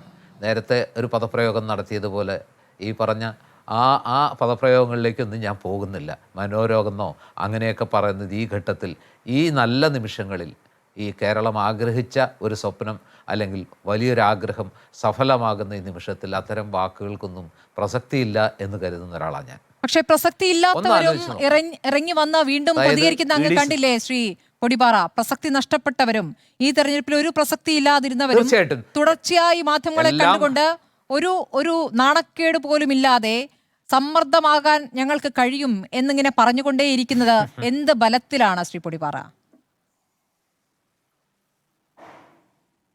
ചില നഷ്ടബോധങ്ങളുണ്ട്, ചില എത്ര ശ്രമിച്ചാലും അടക്കി വെക്കാനാകാത്ത ചില നിരാശകളുണ്ട്. ഇത് രണ്ടും മനുഷ്യരെ കൊണ്ട് സമതലം തെറ്റിച്ച പോലെ സംസാരിപ്പിക്കും. അവരെ എത്രയൊക്കെ ശ്രമിച്ചാലും അവരുടെ ഉള്ളിൻ്റെ ഉള്ളിലുള്ള ആ നിരാശ വാക്കുകളായിട്ട് പുറത്തേക്ക് വരും. അത് നമ്മൾ കുറേ ദിവസങ്ങളായിട്ട് അത് കണ്ടു. ഇന്നലെയും ഇന്നുമായിട്ട് അത് കൂടുതൽ വ്യക്തമായി കാണുകയാണ്. ഈ തെരഞ്ഞെടുപ്പിൽ യു ഡി എഫിൻ്റെ വിജയത്തിൽ ഈ പറയുന്ന ഇപ്പോൾ ഇത്തരം കാര്യങ്ങൾ പറയുന്നവർക്ക് ഒരു പങ്കില്ലായിരുന്നു എന്ന് മാത്രമല്ല, യു ഡി എഫിൻ്റെ വിജയത്തെ എങ്ങനെ തടയാം, അല്ലെങ്കിൽ വി ഡി സതീശൻ എന്ന ആ നേതാവ് എങ്ങനെ മുഖ്യമന്ത്രി ആകാതിരിക്കണം എന്നുള്ള കാര്യത്തിൽ ഏറ്റവും വലിയ ആലോചനകളും അതുപോലെ തന്നെ ഏറ്റവും വലിയ, അത് ഒരുപക്ഷെ ഗൂഢാലോചന എന്ന് പോലും വിശേഷിപ്പിക്കാവുന്ന രീതിയിൽ അത്രത്തോളം പണിയെടുത്തവരും പരിശ്രമിച്ചവരാണ് ഇവരൊക്കെ. അവരിപ്പോൾ പറയുന്ന വാക്കുകളെ കേരള സമൂഹം മുഖവിലേക്ക് എടുക്കുമെന്നൊന്നും ഞാൻ വിചാരിക്കുന്നില്ല. എത്ര മനോഹരമായിട്ടാണ് ലീഗിൻ്റെ പ്രതിനിധി, എൻ്റെ പ്രിയപ്പെട്ട സുഹൃത്ത് ഇവിടെ സംസാരിച്ചത്. എത്ര സംയമനത്തോടെയാണ്, എത്ര എന്താ പറയുക, വളരെ കൃത്യമായ ജനാധിപത്യ ബോധത്തോടെ, ഒരു പ്രകോപനവും ഉണ്ടാക്കരുത് എന്ന തീവ്രമായ പലതും അവർക്ക് മറുപടി പറയാനുണ്ട്. അവർക്കെതിരെ വരുന്ന ആരോപണങ്ങളെ വേണമെങ്കിൽ അവർക്ക് കടുത്ത വാക്കുകളിൽ മുറിച്ചെറിയാം അല്ലെങ്കിൽ പൊട്ടിച്ചെറിയാം. പക്ഷെ അവരുപയോഗിക്കുന്നത് വളരെ കരുതലോടെയുള്ള വാക്കുകളാണ്. ഇത് യു ഡി എഫിൻ്റെ വിജയത്തിൻ്റെ നിമിഷമാണ്, പക്ഷേ ഇതൊരു വിജയോന്മാദമാക്കാൻ അവരാഗ്രഹിക്കുന്നില്ല. ഇത് സംയമനം ഏറ്റവും ആവശ്യമായ സമയമാണ്. ഇത് പ്രകോപനത്തിൻ്റെ സമയമല്ല, ഇത് കരുതലിൻ്റെ, ഓരോ വാക്കും കരുതലോടെ ഉപയോഗിക്കേണ്ട സമയമാണെന്നുള്ള ആ തിരിച്ചറിവാണ് ശ്രീ മീരാൻ്റെ വാക്കുകളിൽ നമ്മൾ കേട്ടത്. അതെന്തുകൊണ്ട് അദ്ദേഹത്തെക്കാൾ എത്രയോ പ്രായക്കൂടുതലുള്ള, എത്രയോ ലോകം കണ്ട, അല്ലെങ്കിൽ എത്രയോ എന്താ പറയുക, പൗർണമികളും അമാവാസികളും ഒക്കെ കണ്ട ആ മനുഷ്യർക്ക് എന്തുകൊണ്ട് ഈ സംയമനം ഉണ്ടാകുന്നില്ല? അവരിയ്ക്കുന്ന കസേരയുടെ വലിപ്പം നോക്കുമ്പോൾ അവർ കടന്നുപോയ കാലഘട്ടത്തിൻ്റെ ദൈർഘ്യം നോക്കുമ്പോൾ അവരിൽ നിന്നൊക്കെ ഈ നിമിഷങ്ങളിലെങ്കിലും കുറച്ചുകൂടി ഉത്തരവാദിത്തമുള്ള ഈ വർഗീയതയുടെയോ അല്ലെങ്കിൽ ഉണ്ടെങ്കിൽ ജാതീയതയുടെയോ വിഭാഗീയതയുടെ സ്വരം അല്ല ഈ കേരള സമൂഹം പ്രതീക്ഷിക്കുന്നത്. ഇത് ഒരു മതനിരപേക്ഷതയുടെ വിജയമുഹൂർത്തമാണ്. ഇത് ഒരു കൂട്ടായ്മയുടെ വലിയ ഒരു സ്വപ്ന സാക്ഷാത്കാരമാണ്. ആ നിമിഷങ്ങളിലെങ്കിലും കേരളത്തിൻ്റെ മനസ്സുകളെ മലീമസമാകാതിരിക്കുന്ന പക്വതയുള്ള സംയമനമുള്ള വാക്കുകളാണ് കേരളം പ്രതീക്ഷിക്കുന്നത്. അതുകൊണ്ടാണ് ഞാൻ പോലും ഒരു അനിൽ ബോസിൻ്റെയൊക്കെ വികാരം നമുക്ക് മനസ്സിലാക്കാം. അതൊരു റേസായിരുന്നു, അതൊരു മത്സരമായിരുന്നു. ആ മത്സരത്തിൽ ഒരാൾക്കേ ജയിക്കാൻ കഴിയുള്ളൂ, മറ്റുള്ളവർക്ക് തോൽക്കാനല്ല, മറ്റുള്ളവർക്ക് ജയിക്കാൻ കഴിയില്ല. തോൽക്കുന്നു എന്ന വാക്കിനപ്പുറത്ത് ഒരാൾക്കേ ആ കസേരയിൽ ഇരിക്കാൻ കഴിയൂ. അത് ഞാൻ വിചാരിക്കുന്നത് ഏറ്റവും അർഹതയുള്ള കേരള ജനത ഏറ്റവും കൂടുതൽ ആഗ്രഹിച്ച, ഈ വിജയത്തിന് വേണ്ടി ഏറ്റവും കൂടുതൽ പണിയെടുക്കാൻ ഈ സമൂഹത്തെ പ്രേരിപ്പിച്ച, അല്ലെങ്കിൽ UDF-നെയും കോൺഗ്രസിനെയും പ്രേരിപ്പിച്ച മനുഷ്യനിലേക്ക് തന്നെ ഈ കസേര വന്നു ചേർന്നെങ്കിൽ അതൊരു കാവ്യനീതിയാണ്. അത് കാലത്തിൻ്റെ ഒരു നിയോഗമാണ്. അദ്ദേഹം പറഞ്ഞല്ലോ, ഇത് ദൈവാനുഗ്രഹമാണ്, ഇതൊരു ദൈവീകമായ അനുഗ്രഹമാണെന്ന് കരുതുന്നു. എല്ലാം ആ വാക്കുകളിൽ അടങ്ങിയിട്ടുണ്ട്. എത്രയോ നിമിഷങ്ങളിൽ നമ്മൾ കണ്ടു അത് തട്ടിത്തെറിച്ച് പോകും എന്ന്. പക്ഷേ അതൊന്നും സംഭവിക്കാതെ ഒടുവിൽ അത് അർഹതയുള്ള മനുഷ്യന് തന്നെ വന്നു ചേർന്നു എന്നുള്ളത് ഒരുപക്ഷെ കാലം കത്തുവെച്ച ഒരു വലിയ സമ്മാനമായിരിക്കാം. അത് കേരള സമൂഹവും അത്രമേൽ ആഗ്രഹിച്ചു. നമ്മളിൽ പലരും അത് വലുതായി വളരെയധികം ആഗ്രഹിച്ചു. ഈ ആഗ്രഹ സാഫല്യത്തിൻ്റെ നിമിഷത്തിൽ അനാവശ്യമായൊരു പദം പോലും നാവിൽ നിന്ന് വീഴരുത് എന്ന പ്രാർത്ഥനയോടെയാണ് ഞാൻ സംസാരിക്കുന്നത്. ശരി, ശ്രീ NP ചെക്കുട്ടി, ഇത് പാർട്ടിയിൽ നിന്നും മുന്നണിയിൽ നിന്നും അതിനപ്പുറവും വോട്ട് നേടാനായി എന്നുള്ളത് VD സതീശൻ്റെ ഒരു പ്രത്യേകതയായി ഞാൻ കാണുകയാണ്. ആ രൂപത്തിൽ രാഷ്ട്രീയ വ്യത്യാസം എന്നെ ആളുകളെ അടുപ്പിക്കാൻ, അദ്ദേഹത്തിലേക്ക് അടുപ്പിക്കാൻ, അല്ലെങ്കിൽ ഈ പാർട്ടിയിലേക്ക് അടുപ്പിക്കാൻ, വോട്ട് നേടാൻ ഒക്കെ സാധിക്കുന്ന ഒരു ശക്തി, ഒരു രീതി അദ്ദേഹത്തിനുണ്ടായിരുന്നു. അതൊരു പ്രധാന ഘടകമായിട്ടില്ലേ? ഇപ്പോൾ അദ്ദേഹം മുഖ്യമന്ത്രി കസേരയിലേക്ക് എത്തുമ്പോൾ ഇനി മുന്നോട്ടുള്ള പാത എത്രത്തോളം എളുപ്പമാണ് എന്നൊരു ചോദ്യം കൂടിയുണ്ട്. VD സതീശൻ മുഖ്യമന്ത്രി ആയിരിക്കുമ്പോൾ ഈ സമയത്ത് അദ്ദേഹം പല ഘട്ടങ്ങളിൽ അദ്ദേഹം പറഞ്ഞിട്ടുണ്ട് ഞാൻ ഒറ്റയ്ക്കാണ് എന്ന്. പക്ഷേ ഒറ്റയ്ക്കാണ് എന്ന് വ്യക്തമാക്കുന്ന കാര്യങ്ങളാണ് ഈ 10 ദിവസം നമ്മൾ കണ്ടത്. ഒറ്റയ്ക്കാകുമ്പോഴും ഈ ജനമൊപ്പമുണ്ട്, മുന്നണി ഒരു ഘടകകക്ഷി മറ്റു ഘടകകക്ഷികളും ഒപ്പമുണ്ട്. പക്ഷേ ഒരു ഘടകകക്ഷി അത് പരസ്യമായി തന്നെ പറയുകയും ചെയ്തിരിക്കുന്നു. അപ്പോൾ ഒറ്റയ്ക്കാണ് എന്ന് പറയുന്ന അദ്ദേഹം പാർട്ടിയിൽ യഥാർത്ഥത്തിൽ ഒറ്റയ്ക്കാണ്. അങ്ങനെ ഒരു ഒറ്റയാന മുന്നോട്ടുള്ള പാത എത്രത്തോളം എളുപ്പമാണെന്നൊരു ചോദ്യം കൂടിയുണ്ട് ശ്രീ NP ചെക്കുട്ടി. അല്ല, ഇതിലുള്ള കാര്യം VD സതീശനെ വളരെ വ്യത്യസ്തനായ ഒരു രാഷ്ട്രീയക്കാരനാക്കി മാറ്റി നിർത്തുന്നത് എന്താണ് എന്ന പ്രശ്നം നമ്മൾ ഗൗരവത്തിൽ ആലോചിക്കണം. അത് എനിക്ക് തോന്നുന്നത് 21ാം നൂറ്റാണ്ടിൽ കേരളത്തിൽ മാത്രമല്ല, ഇന്ത്യയിൽ മാത്രമല്ല, ആഗോള തലത്തിൽ തന്നെ ഒരു പുതിയ തരത്തിലൊരു പൊളിറ്റിക്കൽ എക്സ്പ്രഷൻ വന്നിട്ടുണ്ട്. അതായത് ജെൻസി പൊളിറ്റിക്സ് നിന്ന് നമ്മൾ കണ്ടു, പിന്നെ ശ്രീലങ്കയിൽ അത് കണ്ടു, നേപ്പാളിൽ അത് കണ്ടു, ലോകത്തിൻ്റെ മറ്റ് പല ഭാഗങ്ങളിലും അത് കണ്ടു. അതായത് യങ്ങർ ജനറേഷനിലെ ആളുകൾ പൊതുവിൽ സൊസൈറ്റിയിൽ നിന്ന് ഒരു വോയിസ്ലെസ് ആയിട്ട് മാറ്റി നിർത്തപ്പെട്ടിരുന്ന, മാർജിനലൈസ് ആയിട്ടിരുന്ന സെക്ഷൻസിലെ ആളുകൾ, സ്ത്രീകൾ, ഇങ്ങനെയുള്ള പുതിയ ജനവിഭാഗങ്ങൾ നമ്മുടെ പൊളിറ്റിക്സിലേക്ക് ആഗോള തലത്തിൽ തന്നെ എരച്ചു കയറി വന്ന ഒരു നൂറ്റാണ്ടാണ് 21ാം നൂറ്റാണ്ട്. കഴിയുന്ന 25 കൊല്ലത്തെ ഏറ്റവും പ്രധാനപ്പെട്ട അനുഭവം അതാണ്.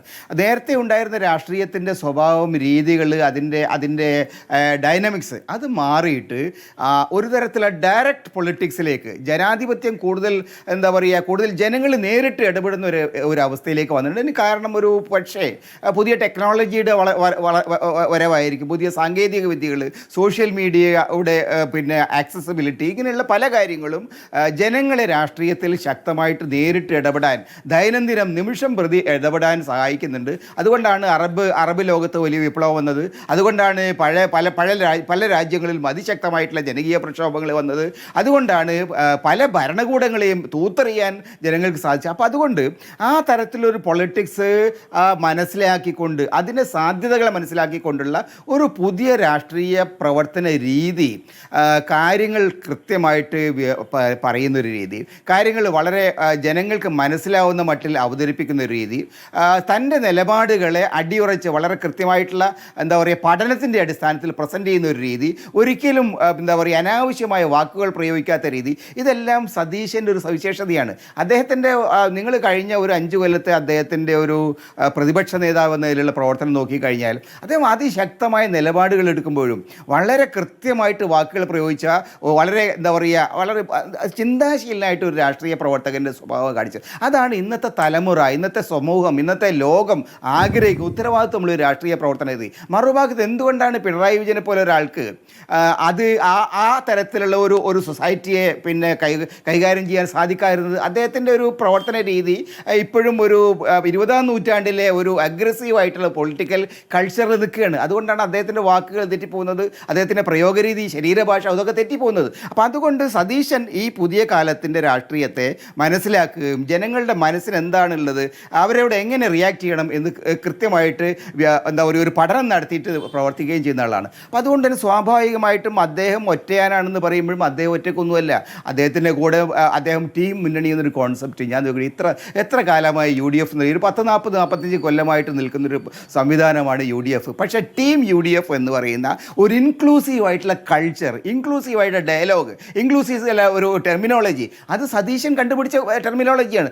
ആ തരത്തിലാണ് അദ്ദേഹം കാര്യങ്ങളെ യഥാർത്ഥത്തിൽ മുന്നോട്ട് കൊണ്ടുപോയത്. കഴിഞ്ഞ 5 വർഷത്തെ നമ്മുടെ പാർലമെൻ്ററി പ്രവർത്തനത്തിൽ, നിയമസഭയിലെ പ്രവർത്തനത്തിൽ സതീശൻ്റെ ലീഡർഷിപ്പ് വളരെ വളരെ അഗ്രസീവായ ലീഡർഷിപ്പാണ്, അതേസമയം ഇൻക്ലൂസീവായ ലീഡർഷിപ്പാണ്. അദ്ദേഹം എല്ലാ ആളുകൾക്കും സ്പേസ് കൊടുത്തിട്ടുണ്ട്. അപ്പോൾ അതുകൊണ്ടൊക്കെ ഇപ്പോൾ അദ്ദേഹം മുഖ്യമന്ത്രി സ്ഥാനത്തേക്ക് വരുന്നു. നേരത്തെ മന്ത്രിസഭയിൽ പോലും ഒരിക്കലും അദ്ദേഹം ഉണ്ടായിട്ടില്ല. അപ്പോൾ ആ നിലയ്ക്ക് അധികാരം പ്രയോഗിച്ച് ശീലമില്ല എന്നുള്ള അദ്ദേഹത്തിൻ്റെ ഒരു അഡ്വാൻറ്റേജ് ആയിട്ട് കാണാം. അതുകൊണ്ട് തന്നെ അധികാരത്തിന് അനാവശ്യമായ ആലവാരങ്ങളോ അല്ലെങ്കിൽ അതിൻ്റെ പഴയ പിന്നെ ഇഷ്ടാനിഷ്ടങ്ങളോ ഒന്നും അദ്ദേഹത്തിലില്ല. അദ്ദേഹം കൃത്യമായിട്ടുള്ള ഒരു ക്ലീൻ സ്ലേറ്റിൽ ആരംഭിക്കുകയാണ്. ഒരു ക്ലീൻ സ്ലേറ്റിൽ കേരള പൊളിറ്റിക്സ് ആരംഭിക്കുന്ന, ഒരു രാഷ്ട്രീയ ജീവിതം ആരംഭിക്കുന്ന, ഒരു പുതിയ കേരളത്തെ സൃഷ്ടിക്കാൻ അദ്ദേഹം പറഞ്ഞ വാക്കാണ്, ഒരു പുതിയ കേരളത്തെ സൃഷ്ടിക്കുക എന്നുള്ളതാണ് ഞങ്ങളുടെ ചുമതല.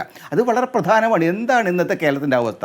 ഇന്ന് കേരളത്തിൽ നമ്മളിപ്പം ആക്ച്വലി നമുക്കൊരു ഒരു ധവളപത്രം ആവശ്യമാണ്. ഇന്നത്തെ കേരളത്തിൻ്റെ അവസ്ഥ എന്താണ്? എത്രമാത്രം കടത്തിൽ മുങ്ങി നിൽക്കുകയാണ് ഈ കേരളം? എങ്ങനെയാണ് ഈ നാട് മുന്നോട്ട് പോകേണ്ടത്? ഇത്തരം കാര്യങ്ങളെക്കുറിച്ച് വളരെ കൃത്യമായി സത്യസന്ധമായി ജനങ്ങളോട് സംവദിച്ചുകൊണ്ടുള്ള ഒരു പുതിയ രാഷ്ട്രീയം കെട്ടിപ്പടുക്കുന്നത് വഴി അദ്ദേഹത്തിന് നല്ല ഒന്നാന്തരം ടീമുണ്ട്. അദ്ദേഹത്തിൻ്റെ കൂടെയുള്ള സഹപ്രവർത്തകർ, അദ്ദേഹത്തിൻ്റെ പാർട്ടിയിലായാലും മുന്നണിയിലായാലും വളരെ കരുത്തുള്ള, വളരെ ഒന്നാന്തരക്കാരായിട്ടുള്ള ധാരാളം സഹപ്രവർത്തകരെ അദ്ദേഹത്തിന് സെലക്ട് ചെയ്യാറുണ്ട്. അപ്പോൾ അതുകൊണ്ടൊക്കെ തന്നെ ഞാൻ വിചാരിക്കുന്നത് സതീശനെ സംബന്ധിച്ചിടത്തോളം വലിയ ഒരു ബ്രില്യൻ്റ് ആയിട്ടുള്ള സാധ്യത അദ്ദേഹത്തിന് മുമ്പിലുണ്ട്.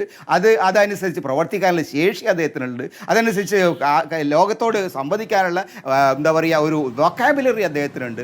അതുകൊണ്ട് കേരള രാഷ്ട്രീയത്തിൻ്റെ ഒരു പുതിയ കാലഘട്ടം സതീശനിൽ ഉയർന്നു വരികയാണ്. തീർച്ചയായും മലയാളികൾ അദ്ദേഹത്തെ വലിയ പ്രതീക്ഷയോടുകൂടിയാണ് നോക്കിക്കാണുന്നത്. അദ്ദേഹം അതിൽ വിജയിക്കും എന്ന് തന്നെയാണ് ഞാൻ പ്രതീക്ഷിക്കുന്നത്. ശ്രീ അനിൽ ബോസ്, ഇപ്പോൾ ഈ 3 പേരുടെ മത്സരത്തിൽ പിണങ്ങി മാറി നിൽക്കുന്നത് രമേശ് ചെന്നിത്തലയാണ്. അദ്ദേഹം ഇന്നിപ്പോൾ നിയമസഭാ കക്ഷി യോഗത്തിൽ പങ്കെടുക്കാതെ മടങ്ങിയിരിക്കുകയാണ്. പക്ഷേ അദ്ദേഹത്തെ അനുനയിപ്പിച്ചു കൊണ്ടുവരും എന്ന് നമുക്ക് ഉറപ്പിക്കാനാകുമോ? ഇപ്പോൾ കെ സുധാകരൻ അദ്ദേഹത്തോട് സംസാരിച്ചെന്നാണ് മനസ്സിലാക്കുന്നത്. മന്ത്രിസ്ഥാനമൊന്നും വേണ്ട എന്നൊരു തീരുമാനമൊക്കെ എടുത്തു എന്നുള്ള വാർത്തകൾ ആദ്യഘട്ടത്തിലുണ്ടായിരുന്നു. പക്ഷേ ആ പിണക്കം തീർത്ത് അദ്ദേഹം കൂടി ഉൾപ്പെടുന്ന ഒരു മന്ത്രിസഭ പ്രതീക്ഷിക്കാമോ? ഇതിൻ്റെ അകത്ത് നമ്മൾ കാണേണ്ടത്, നമ്മുടെ കേരളത്തിൻ്റെ രാഷ്ട്രീയ സാഹചര്യം മാത്രം പരിശോധിച്ചാൽ പല സന്ദർഭങ്ങളിലും മുതിർന്ന നേതാക്കൾ മാറി നിൽക്കുന്ന സാഹചര്യം വന്നിട്ടുണ്ട്. ഞാനിതിനു മുമ്പ് ഒരു ചർച്ചയിൽ പറഞ്ഞിരുന്നു, ശ്രീ A.K. ആന്റണി അടക്കമുള്ളവരെ കോൺഗ്രസിൻ്റെ മുഖ്യധാരയിലേക്ക് കൊണ്ടുവരുന്നതിൽ വലിയ പങ്ക് വഹിച്ചിട്ടുള്ള വയലാർ രവി എത്രയോ കാലം മുമ്പ് കേരളത്തിൻ്റെ മുഖ്യമന്ത്രിയാകേണ്ട ആളാണ്. അദ്ദേഹത്തിന് ശേഷം വന്നവരാണ് എല്ലാവരും. അതിൽ ഉമ്മൻചാണ്ടി മുഖ്യമന്ത്രിയായില്ലേ? വളരെ ജൂനിയറായിരുന്നു ഉമ്മൻചാണ്ടി, മുഖ്യമന്ത്രി ആയില്ലേ? A.K. ആന്റണി 2 തവണ MLA അല്ലാതെ വന്ന് മുഖ്യമന്ത്രി ആയില്ലേ? ഈ രാഷ്ട്രീയത്തിൽ ഇതൊക്കെ സ്വാഭാവികമാണ്. ഇപ്പം ഇവിടെ തന്നെ നമുക്ക് എടുത്തു കഴിഞ്ഞാൽ ഇന്ന് ഇന്ത്യയിൽ കോൺഗ്രസിന്റെ സംഘടനാ ചുമതലയുള്ള ജനറൽ സെക്രട്ടറി ആയിരിക്കുന്ന ശ്രീ KC വേണുഗോപാൽ രമേശ് ചെന്നിത്തലയേക്കാൾ താഴെ നിന്ന നേതാവാണ്. ഇത് സാഹചര്യങ്ങളാണ്. ഇപ്പോൾ സതീശൻ അതിനേക്കാൾ താഴെ നിന്ന നേതാവാണ്, ഇന്ന് കേരളത്തിന്റെ മുഖ്യമന്ത്രിയാണ്. അപ്പോൾ സ്വാഭാവികമായും ഒരുപാട് അനുഭവ സമ്പത്തുള്ള ഒരു രാഷ്ട്രീയക്കാരന് തൻ്റേതല്ലാത്ത കാരണത്താൽ പ്രളയം, കോവിഡ് പോലുള്ള അത്യപൂർവ സംഭവത്തിന്റെ അടിസ്ഥാനത്തിൽ നഷ്ടപ്പെട്ടു പോകേണ്ടി വന്നൊരവസരം, അത് കിട്ടാതെ വരുമ്പോൾ വിഷമം ഉണ്ടാകുക സ്വാഭാവികമാണ്. വിഷമമില്ല എന്ന് പറഞ്ഞാൽ മനുഷ്യരല്ലാതിരിക്കണം. മനസാക്ഷിയൊക്കെ ഉള്ളവർക്ക് വിഷമം ഉണ്ടാവും, ആഗ്രഹങ്ങളുണ്ടാവും, അതൊക്കെ സ്വാഭാവികമാണ്. പക്ഷേ രമേശ് ചെന്നിത്തലയിൽ നമ്മൾ കാണേണ്ട ഏറ്റവും വലിയ പ്രത്യേകത, രമേശ് ചെന്നിത്തല വളരെ പക്വതയുള്ള, പാകതയുള്ള, പ്രായോഗികതയുള്ള രാഷ്ട്രീയക്കാരനാണ്. അദ്ദേഹം പാർട്ടിക്ക് നോവയ്ക്കുന്ന അല്ലെങ്കിൽ നൊമ്പരപ്പെടുത്തുന്ന ഒരു തീരുമാനവും എടുക്കുന്ന നേതാവല്ല, ഒരു ഘട്ടത്തിലും എടുത്തിട്ടുള്ള നേതാവുമല്ല. അതുകൊണ്ട് ഇപ്പോഴുണ്ടായിട്ടുള്ള വിഷമം സ്വാഭാവികമാണ്. ആ വിഷമങ്ങളൊക്കെ പരിഹരിക്കപ്പെടും. എല്ലാവരും യോജിച്ച് വളരെ സന്തോഷമായി മുന്നോട്ട് പോകും. കാരണം ജനം തന്ന വലിയൊരു മാൻഡേറ്റ് ഉണ്ട്, 102 പേരുടെ പിൻബലമുണ്ട്. പാർട്ടി എന്നുള്ള നിലയിൽ, മുന്നണി എന്നുള്ള നിലയിൽ രാജ്യത്ത് വരാനിരിക്കുന്ന വലിയ പോരാട്ടങ്ങൾക്ക് നേതൃത്വം നൽകുമ്പോൾ തമിഴ്നാടായാലും കേരളമായാലും കർണാടക ആയാലും തെലങ്കാനയുമായാലും അതിനപ്പുറത്തേക്ക് പോകേണ്ടുന്ന ഒരുപാട് സാധ്യതകൾ തുറക്കാനുള്ള വലിയൊരു പോരാട്ടം തുടങ്ങേണ്ട ഒരു സ്റ്റേറ്റായി കേരളം മാറുകയാണ്. അപ്പോൾ അതുകൊണ്ട് ഇത് വളരെ പോസിറ്റീവായിട്ടാണ് നമ്മൾ കാണുന്നത്. ജനങ്ങളുടെ പ്രതീക്ഷയ്ക്ക് ഒത്തുയരാൻ കേരളത്തിന്റെ മുഖ്യമന്ത്രി ശ്രീ വി ഡി സതീശന് കഴിയും. കാരണം അദ്ദേഹത്തിന് നല്ല കാഴ്ചപ്പാടുള്ള ആളാണ്. മാത്രമല്ല, ഇപ്പം നമ്മൾ പ്രഖ്യാപിച്ചിട്ടുള്ള ഇന്ദിരാ ഗ്യാരണ്ടി പോലുള്ള പ്രോജക്റ്റുകൾ, പ്രത്യേകിച്ച് സൗജന്യമായി സ്ത്രീകൾക്കുള്ള യാത്ര, അതുപോലെ കുട്ടികളുടെ പഠന സഹായം, മുതിർന്ന പൗരന്മാരെ സംരക്ഷിക്കുന്നതിന് വേണ്ടിയുള്ള പ്രത്യേക വകുപ്പ്, ചെറുപ്പക്കാരെ സംരക്ഷിക്കാൻ വേണ്ടിയുള്ള തൊഴിൽ അവസരങ്ങൾ, തൊഴിൽ സംരംഭങ്ങൾക്ക് വേണ്ടിയുള്ള നടപടികൾ, തുടർന്ന് വരുന്ന ആശാ വർക്കർമാരുടെ, തൊഴിലുറപ്പ് തൊഴിലാളികളുടെ അടക്കമുള്ള ക്ഷേമ പ്രവർത്തനങ്ങൾ ഒരു വശത്ത്, അതുപോലെ തന്നെ നമ്മുടെ കിട്ടാക്കടം പിരിച്ചെടുത്ത് കേരളം നേരിടുന്ന അതിഭീകരമായ സാമ്പത്തിക പ്രതിസന്ധിയിൽ നിന്ന് കരകയറുന്നതിന് വേണ്ടിയുള്ള പോരാട്ടങ്ങൾ മറുവശത്ത്, അതോടൊപ്പം പുതിയ ഒരു ശൈലി, സമീപനം, വികസന രംഗത്ത് വലിയ മുന്നേറ്റം ഉണ്ടാകണം.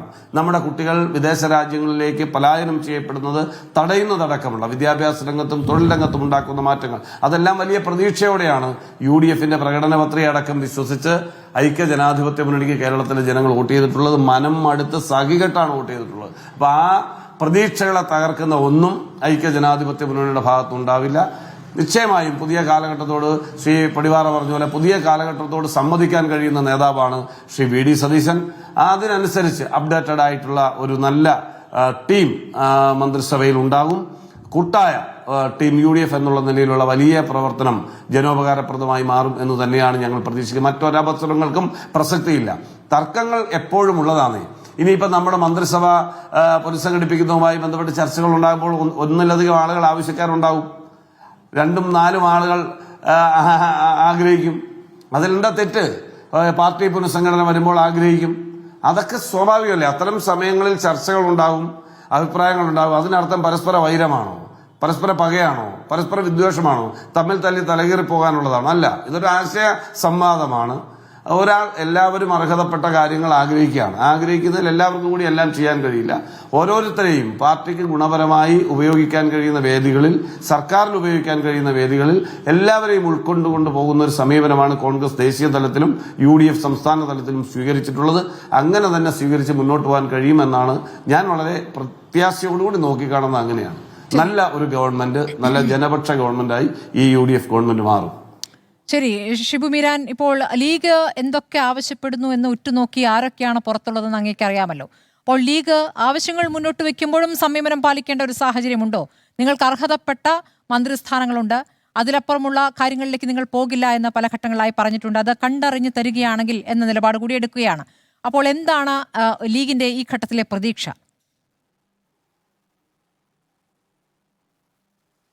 അല്ല, ഞങ്ങൾക്ക് അർഹമായ പ്രാതിനിധ്യം എന്നതിനപ്പുറത്ത് അനർഹമായി എന്തെങ്കിലും ചോദിച്ചു വാങ്ങുന്ന ശീലമില്ല. അത് ഞങ്ങൾ നേരത്തെയും പറഞ്ഞിട്ടുള്ള കാര്യമാണ്. ഈ സന്ദർഭത്തിലും അതിന് മാറ്റമൊന്നുമില്ല. കഴിഞ്ഞ കാലങ്ങളിൽ UDF മന്ത്രിസഭ അധികാരത്തിൽ വന്നപ്പോൾ കൂടിയാലോചനയുടെ ഭാഗമായി ഞങ്ങൾക്ക് അനുവദിച്ച് കിട്ടിയിരുന്നതിൽ കവിഞ്ഞ് ഞങ്ങളൊന്നും അതിര് കടന്ന് ഇപ്പോൾ ആവശ്യപ്പെടുന്നില്ല. പിന്നെ ഈ സോഷ്യൽ ഫാബ്രിക്കിന്റെ സാഹചര്യമൊക്കെ ഞങ്ങൾക്ക് നല്ല ബോധ്യമുണ്ട്. പക്ഷേ ഈ കുളം കലക്കാൻ ശ്രമിക്കുന്നവർ മനസ്സിലാക്കേണ്ടുന്ന ചില അടിസ്ഥാനപരമായ കാര്യങ്ങൾ മാത്രമേ ഞങ്ങൾ പറയുന്നുള്ളൂ. ഒന്നാമത്തേത്, മുസ്ലിം ലീഗ് ഒരു രാഷ്ട്രീയ പാർട്ടിയാണ്. ഞങ്ങൾ ഈ തെരഞ്ഞെടുപ്പിൽ മുന്നണിയായി മത്സരിച്ചതാണ്, വോട്ട് ഷെയർ ചെയ്തവരാണ്. ഞങ്ങൾ തെരഞ്ഞെടുപ്പ് കമ്മീഷനിൽ രജിസ്റ്റർ ചെയ്ത് രാജ്യത്തിന്റെ ഭരണഘടന അനുസരിച്ച് പ്രവർത്തിക്കുന്ന ഒരു രാഷ്ട്രീയ പാർട്ടിയാണ്. ഞങ്ങളുടെ പേരും പതാകയും ഒക്കെ സംബന്ധിച്ച് കഴിഞ്ഞ മാസം പോലും സുപ്രീം കോടതിയിൽ ഒരു കേസ് വന്നതാണ്. സുപ്രീം കോടതി ഞങ്ങൾക്ക് ക്ലീൻ ചിറ്റും നൽകിയിട്ടുണ്ട്. അപ്പോൾ രാഷ്ട്രീയ പാർട്ടി എന്ന നിലക്ക് മുസ്ലിം ലീഗ് മുന്നോട്ട് വെക്കുന്ന അവകാശവാദങ്ങളെ, ഞങ്ങൾ മുന്നോട്ട് വെക്കുന്ന ഡിമാൻഡുകളെ രാഷ്ട്രീയമായി കാണുന്ന ഒരു കൾച്ചർ കേരളത്തിൽ രൂപപ്പെട്ടു വരേണ്ടതുണ്ട് എന്നാണ്. അതിൻ്റെ മറവിലൂടെ പിന്നെ ഒരു മതം കുത്തിച്ചെലുത്തുന്ന ഏർപ്പാട്, അത് ലീഗിനെ മാത്രമല്ല, അത് ദീർഘകാല അടിസ്ഥാനത്തിൽ അത് മുന്നോട്ട് പോയാൽ കേരളത്തിൽ വലിയ നഷ്ടമുണ്ടാക്കുന്ന, നമുക്ക് ഈ കാണുന്ന കേരളം നഷ്ടപ്പെട്ടു പോകുന്ന രൂപത്തിലേക്ക് വലിയ അളവിൽ അത് വളർന്ന് വികസിക്കും. എല്ലാവരും ഇതിനകത്ത് ജാഗ്രത കാണിക്കണമെന്ന് മാത്രമേ ഉള്ളൂ. സ്മൃതി ചോദിച്ച ചോദ്യം ഞാൻ പറഞ്ഞല്ലോ, ഞങ്ങൾ ഇന്നലെയും ഞങ്ങൾ പറഞ്ഞതാണ്, നേരത്തെയും ഞങ്ങൾ പറഞ്ഞതാണ്, അതിര് കടന്നൊന്നും ചോദിച്ച് ഞങ്ങൾക്ക് നിൽക്കില്ല. ഈ പറയുന്ന അവകാശബോധത്തിന്റെ കാർക്കശ്യത്തിനും അത് ചോദിക്കുന്ന ഔചിത്യത്തിനും ഇടയിൽ ഞങ്ങളുടെ മഹാനായ നേതാവ് CH മുഹമ്മദ് കോയ വരച്ചു തന്ന ഒരു വര ഞങ്ങൾക്കുണ്ട്. അവരൻ അവകാശപ്പെട്ട ഒരു മുടിനാരിഴ പോലും നമ്മൾ തട്ടിയെടുക്കുന്നവരായി മാറരുത്. അതോടൊപ്പം തന്നെ നിങ്ങൾക്ക് അവകാശപ്പെട്ട ഒരു മുടിനാരിഴ പോലും നിങ്ങൾ മറ്റാർക്കും വിട്ടുകൊടുക്കേണ്ടതില്ല. അപ്പോൾ ആ ഒരു മൈൻഡ് ബാലൻസ്, ഈ അവകാശങ്ങൾ ചോദിക്കുന്നതിലെ കാർക്കശ്യവും അത് ചോദിക്കുന്നതിലെ ഔചിത്യത്തിനുമിടയിൽ ഞങ്ങളുടെ പൂർവികന്മാർ വരച്ച് തന്ന ആ ഒരു മുടിനാരിഴക്കീറിൻ്റെ മാത്രം വീതിയുള്ള ആ ഋജുവായ നേരായ പാത അത് കീപ്പ് ചെയ്ത് തന്നെ ഞങ്ങൾ മുന്നോട്ട് പോകും എന്ന് ആവർത്തിച്ച് പറഞ്ഞുറപ്പിക്കാൻ ഈ അവസരം ഞങ്ങൾ ഉപയോഗപ്പെടുത്തുകയാണ്. സ്മൃതി.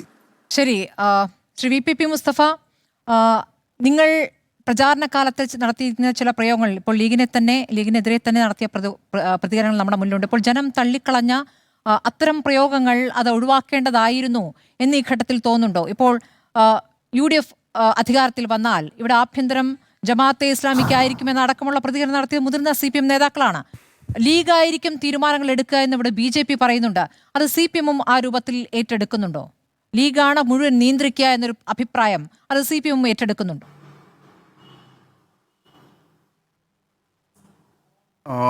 സ്മൃതി പറഞ്ഞ ചോദ്യത്തിലേക്ക് ഞാൻ വരാം. നമ്മുടെ ഒരു പാനലിൻ്റെ ഇന്നത്തെ പ്രശ്നം എന്ന് പറഞ്ഞാൽ 6 ആളുകൾ, സ്മൃതി ഉൾപ്പെടെ നമ്മളുണ്ട്. അതിൽ 5 പേരും CPM വിരുദ്ധതയുടെ വക്താക്കളാണ്. CPMൻ്റെ ഒരാളാണുള്ളത്. ഇവിടെ ശ്രീ ചെക്കൂട്ടി പറഞ്ഞു ഇത് പുതിയ കാലത്തിൻ്റെ വിജയമാണ്. പിണറായി വിജയൻ 20-ാം നൂറ്റാണ്ടിലെ അഗ്രസീവ് രാഷ്ട്രീയത്തിൻ്റെ ആളാണ്, അതുകൊണ്ടാണ് തോറ്റുപോയത്. അല്ല, ഈ പുതിയ കാലം എന്ന് പറയുന്നത് 2026 അങ്ങനെ സ്വിച്ചിട്ടതുപോലെ തുടങ്ങുന്നതല്ലല്ലോ. ഇതിപ്പോൾ 21-ാം നൂറ്റാണ്ടാണ്. 21-ാം നൂറ്റാണ്ട് തുടങ്ങിയിട്ട് ആകെ 25 വർഷം പിന്നിട്ടതേ ഉള്ളൂ. ഇതിൽ 15 വർഷം കേരളത്തിൽ അധികാരത്തിലിരുന്നത് CPIM നേതൃത്വം നൽകുന്ന ഇടതുപക്ഷം. അതിൽ 10 വർഷം CPIMന് വേണ്ടി കേരള ഭരണത്തിൻ്റെ ചുക്കാൻ പിടിച്ചത് സഖാവ് പിണറായി വിജയൻ. 2016 ശ്രീ ഉമ്മൻചാണ്ടി ആരാ? നിങ്ങൾ ഈ ഇപ്പോൾ സതീശന് വേണ്ടി നടത്തുന്ന വാഴ്ത്തുപാട്ടിനേക്കാൾ കൂടുതലായിരുന്നല്ലോ ശ്രീ ഉമ്മൻചാണ്ടിയെക്കുറിച്ചുള്ള കേരളീയ മനസ്സിലുള്ള ഉണ്ടാക്കാൻ വേണ്ടി ശ്രമിച്ചിട്ടുള്ള ഒരു പ്രതിരൂപം. ഏറ്റവും ജനകീയൻ, ഏറ്റവും ബഹുജനപ്രിയൻ, അദ്ദേഹം മരിച്ച ശേഷവുമുള്ള അദ്ദേഹത്തെക്കുറിച്ചുള്ള ആദരവുകളെല്ലാം അങ്ങനെയാണ്. തീർച്ചയായിട്ടും അത് അങ്ങനെ നിൽക്കട്ടെ. ആ ഉമ്മൻചാണ്ടി മുഖ്യമന്ത്രിയായി ഇരിക്കെ നയിച്ച തെരഞ്ഞെടുപ്പിൽ അദ്ദേഹത്തെ തോൽപ്പിച്ചിട്ടാണ് 2016 അഗ്രസീവ് ഭാഷയുള്ള 20-ാം നൂറ്റാണ്ടുകാരനായ പിണറായി വിജയന്റെ നേതൃത്വത്തിൽ കേരളത്തിൽ ഇടതുപക്ഷം ഭരണം പിടിച്ചെടുത്തത്. എന്നിട്ട് അദ്ദേഹം 5 വർഷം ഈ അഗ്രസീവ് ഭാഷ ഉപയോഗിച്ച് ഭരിച്ചു. എന്നിട്ട് 21-ൽ വീണ്ടും തെരഞ്ഞെടുപ്പ് നേരിട്ടു. അന്നും ഉമ്മൻചാണ്ടിയാണ് UDFനെ നയിച്ചത്, VD സതീശനോ രമേശ് ചെന്നിത്തലയോ അല്ല. രമേശ് ചെന്നിത്തല അന്ന് പ്രതിപക്ഷ നേതാവായിരുന്നുവെങ്കിലും തെരഞ്ഞെടുപ്പിൽ UDFന്റെ ചാമ്പ്യൻ പിണറായിക്കെതിരെ ഉമ്മൻചാണ്ടിയായിരുന്നു. വീണ്ടും 2021-ൽ 5 വർഷത്തെ ഭരണത്തിന് ശേഷം ഈ അഗ്രസീവ് ഭാഷയുള്ള 20-ാം നൂറ്റാണ്ടുകാരനായ പിണറായി വിജയൻ ചരിത്രം തിരുത്തി, കേരളത്തിൻ്റെ രാഷ്ട്രീയ ചരിത്രം തിരുത്തി ഇടതുപക്ഷത്തിൻ്റെ ഭരണം തുടർന്നു. അവിടെ ജൻസി ഇല്ലേ ഇടതുപക്ഷത്തെ പിന്തുണച്ചിട്ട്? അവിടെ ന്യൂ ജനറേഷൻ, ദളിതുകൾ, സ്ത്രീകൾ, എല്ലാ വിഭാഗം ജനങ്ങളും അങ്ങനെയല്ലേ 10 വർഷം ഭരിച്ചത്. പക്ഷേ ആ വിഭാഗം നിങ്ങളെ കൈവിട്ട തെരഞ്ഞെടുപ്പാണല്ലോ ഇപ്പോൾ കണ്ടത്. അല്ല ശ്രീ VPP മുസ്തഫ, അങ്ങനെയെങ്കിൽ ഈ തെരഞ്ഞെടുപ്പിൽ നിങ്ങൾ എന്ത് പാഠം പഠിച്ചു എന്ന ചോദ്യമുണ്ടല്ലോ. നിങ്ങളുടെ വിലയിരുത്തൽ എന്താണ്? ഭരണവിരുദ്ധ വികാരമില്ല, പിണറായി വിജയൻ ഉത്തരവാദിയല്ല, പിണറായി വിജയൻ തന്നെ പ്രതിപക്ഷ നേതാവാകട്ടെ. അപ്പോൾ നിങ്ങൾ എവിടെയാണ് തിരുത്തുന്നത്? ഈ പറയുന്ന ജൻസി ഇപ്പോൾ എങ്ങനെ ഒരു നിലപാടെടുത്തിട്ടുണ്ടെങ്കിൽ അങ്ങ് പറയുന്ന അഗ്രസീവ് എന്ന പ്രയോഗം ശ്രീ NP ചെക്കുട്ടിയെ ഒന്ന് മയപ്പെടുത്തി പറഞ്ഞതാണെന്നേ. ഇവിടെ നടത്തിയ പ്രയോഗങ്ങൾ, രാഷ്ട്രീയ ചരിത്രം തുടങ്ങിയ പ്രയോഗങ്ങൾ നമ്മുടെ മുമ്പിലുണ്ട്. അതിന് മുൻപുള്ള തെരഞ്ഞെടുപ്പുകളിൽ പരനാറി എന്നുള്ള പ്രയോഗം നമ്മുടെ മുന്നിലുണ്ട്. അപ്പോൾ ഇതൊക്കെ എത്രത്തോളം ആളുകളെ അകറ്റുന്നു എന്നുള്ള ഒരു മനസ്സിലാക്കൽ, അതിൽ നിന്നും ഒരു മാറ്റമുണ്ടാക്കൽ, അത് എത്രത്തോളം നിങ്ങൾക്ക് ഈ തെരഞ്ഞെടുപ്പിൽ നിന്ന് ഒരുപാട് പാഠങ്ങളുണ്ടല്ലോ. നിങ്ങളുടെ സഖാക്കൾ തന്നെ നിങ്ങളെ ഒഴിവാക്കിക്കൊണ്ട് മറുചേരിയിലേക്ക് പോകേണ്ടി വരുന്ന ഒരു പ്രത്യേക സാഹചര്യം കൊണ്ടില്ല. അതൊക്കെ നിങ്ങളെ എന്ത് പഠിപ്പിച്ചു എന്നൊരു ചോദ്യമുണ്ട്. ഇതുവരെ ഒരു പാഠം ഞങ്ങൾ മനസ്സിലാക്കിയ കാര്യങ്ങൾ എന്ന രൂപത്തിലൊരു പ്രതികരണം ഇതുവരെ കണ്ടില്ല നേതാക്കളിൽ നിന്ന്. ഞങ്ങളുടെ പാർട്ടിയുടെ സംസ്ഥാന കമ്മിറ്റി യോഗം 2 ദിവസമായിട്ട് നടന്നിട്ടുണ്ട്. തീർച്ചയായിട്ടും അതിൻ്റെ തീരുമാനങ്ങൾ പുറത്തു വരും. തുടർച്ചയായിട്ട് ഞങ്ങൾ ഇനി താഴോട്ട് പോവുകയാണ്. ബ്രാഞ്ചുകൾ വരെയുള്ള ഞങ്ങളുടെ അടിസ്ഥാന ജനവിഭാഗങ്ങളിലേക്കെല്ലാം ഞങ്ങൾ പോയി. തീർച്ചയായിട്ടും ഞങ്ങളത് തിരിച്ചു പിടിക്കും. 2019 ഇതുപോലെ പരാജയപ്പെട്ടെടുത്തുനിന്ന് 2021 ഞങ്ങൾ തിരിച്ചു വന്നിട്ടില്ലേ? അന്നും ഇതേ പിണറായി തന്നെയല്ലേ നേതൃത്വം കൊടുത്തത് ആ തിരിച്ചുവരവിന്? തോൽവിയും അദ്ദേഹത്തിൻ്റെ കാലത്തായിരുന്നു, തിരിച്ചുവരവും അദ്ദേഹത്തിൻ്റെ കാലത്തായിരുന്നു. ഇനി ഈ ഭാഷയുടെ കാര്യമൊക്കെ നിങ്ങൾ ഈ പ്രിവിലേജ് ഞങ്ങൾക്ക് തരില്ലല്ലോ. ഇവിടെ ആലപ്പുഴയിൽ കോൺഗ്രസിൻ്റെ വാർത്താ സമ്മേളനം, KPCC പ്രസിഡന്റ് K. സുധാകരൻ മൈക്കിന് മുമ്പിൽ വന്നിരിക്കുന്നു. VD സതീശൻ എത്തിയിട്ടില്ല. അന്ന് K. സുധാകരൻ ഉപയോഗിച്ച പദപ്രയോഗം നിങ്ങളെല്ലാമാണ് പുറത്തു കൊണ്ടുവന്നത്, ഞങ്ങളല്ല. എന്നിട്ട് അതിനെക്കുറിച്ച് VD സതീശനോട് ചോദിച്ചതാ, KPCC പ്രസിഡന്റ് താങ്കളെക്കുറിച്ച് ഇങ്ങനെയാണല്ലോ പ്രയോഗിച്ചത്. അപ്പോൾ VD സതീശൻ പറഞ്ഞത് എന്താ? ഞാൻ ഇതിനേക്കാൾ മോശമായ ഭാഷയിലാണ് എൻ്റെ സഹപ്രവർത്തകരെ വിളിക്കാറുള്ളത്. നിങ്ങൾ ആ പ്രിവിലേജുകൾ കൊടുത്തോ? എത്ര തവണ വാർത്താ സമ്മേളനങ്ങളിൽ അദ്ദേഹത്തിന് ഇഷ്ടമില്ലാത്ത മാധ്യമപ്രവർത്തകരെ ആക്ഷേപിച്ചിട്ടുണ്ട്. കൈരളിയുടെ, ദേശാഭിമാനിയുടെ ഒക്കെ മാധ്യമപ്രവർത്തകരെ എത്ര ഹീനമായ ഭാഷയിൽ അദ്ദേഹം ആക്ഷേപിച്ചിട്ടുണ്ട്. നിങ്ങളത് പ്രിവിലേജ് ആയിട്ട് കൊടുക്കുന്നു. ഇപ്പോൾ വീടെടുത്തോ, പിണറായിയുടെ വീടിനെ കുറിച്ച്, ഇല്ലാത്ത വീടിനെ കുറിച്ച്, പിണറായിക്ക് ഇല്ലാത്ത വീടിനെ കുറിച്ചിട്ട് എന്തു വലിയ ചിത്രവും ദൃശ്യങ്ങളും നൽകിയിട്ട് പ്രചരണം നടത്തി. ഇന്നലെ ഇപ്പോൾ VD സതീശന്റെ ആലുവയിലെ വീടിന്റെ ചിത്രങ്ങൾ വന്നല്ലോ.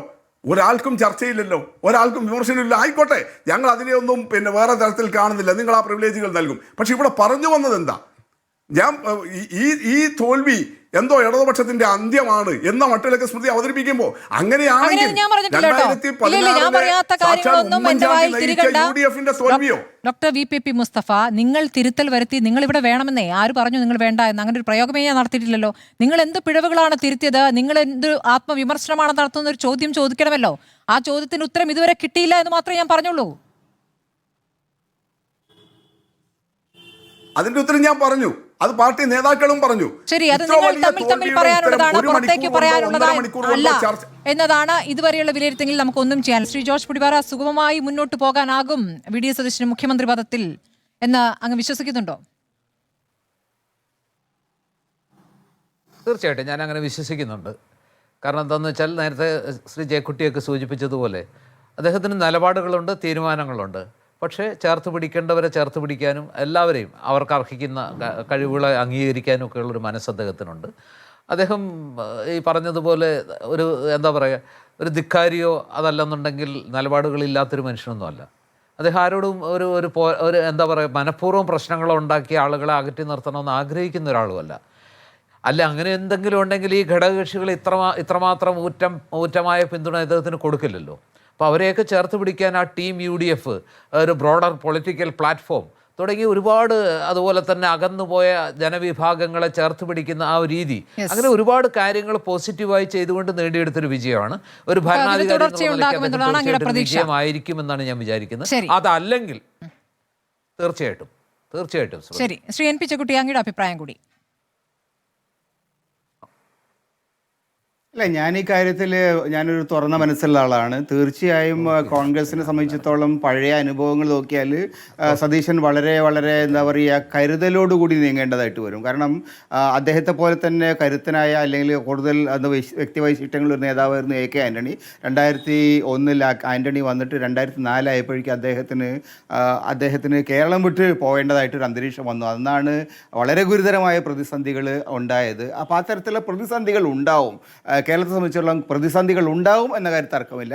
പക്ഷേ അതിനെ നേരിടുന്ന സമയത്ത് നമ്മുടെ കാലഘട്ടത്തിൻ്റെ, നമ്മുടെ സമൂഹത്തിൻ്റെ, നമ്മുടെ ചരിത്രത്തിൻ്റെ ഒക്കെ അനുഭവങ്ങൾ മുൻനിർത്തിക്കൊണ്ട് വളരെ കൃത്യമായിട്ടുള്ള ഒരു നിലപാടെടുക്കുകയും ജനങ്ങളോട് സംവദിക്കുകയും ജനങ്ങളെ ബോധ്യപ്പെടുത്താൻ ശ്രമിക്കുകയും പൊതുസമൂഹത്തെ കൂടെ നിർത്താൻ ശ്രമിക്കുകയും ചെയ്യുന്ന ഒരു പുതിയ ശൈലി സതീശൻ സ്വീകരിക്കും എന്നാണ് ഞാൻ പ്രതീക്ഷിക്കുന്നത്. കാരണം ജനങ്ങളാണ് അടിസ്ഥാനപരമായിട്ട് അദ്ദേഹത്തിൻ്റെ കരുത്ത്. തീർച്ചയായും ജനമാണ് അധികാരി എന്ന് വ്യക്തമാക്കിയ ദിവസം കൂടിയാണ്. വളരെ നന്ദി advocate Anil Bose, advocate Shibu Meeran, doctor VPP Mustafa, Shri George Pudippara, Shri NP Chekkutty ചർച്ചയിൽ പങ്കെടുത്തതിന്.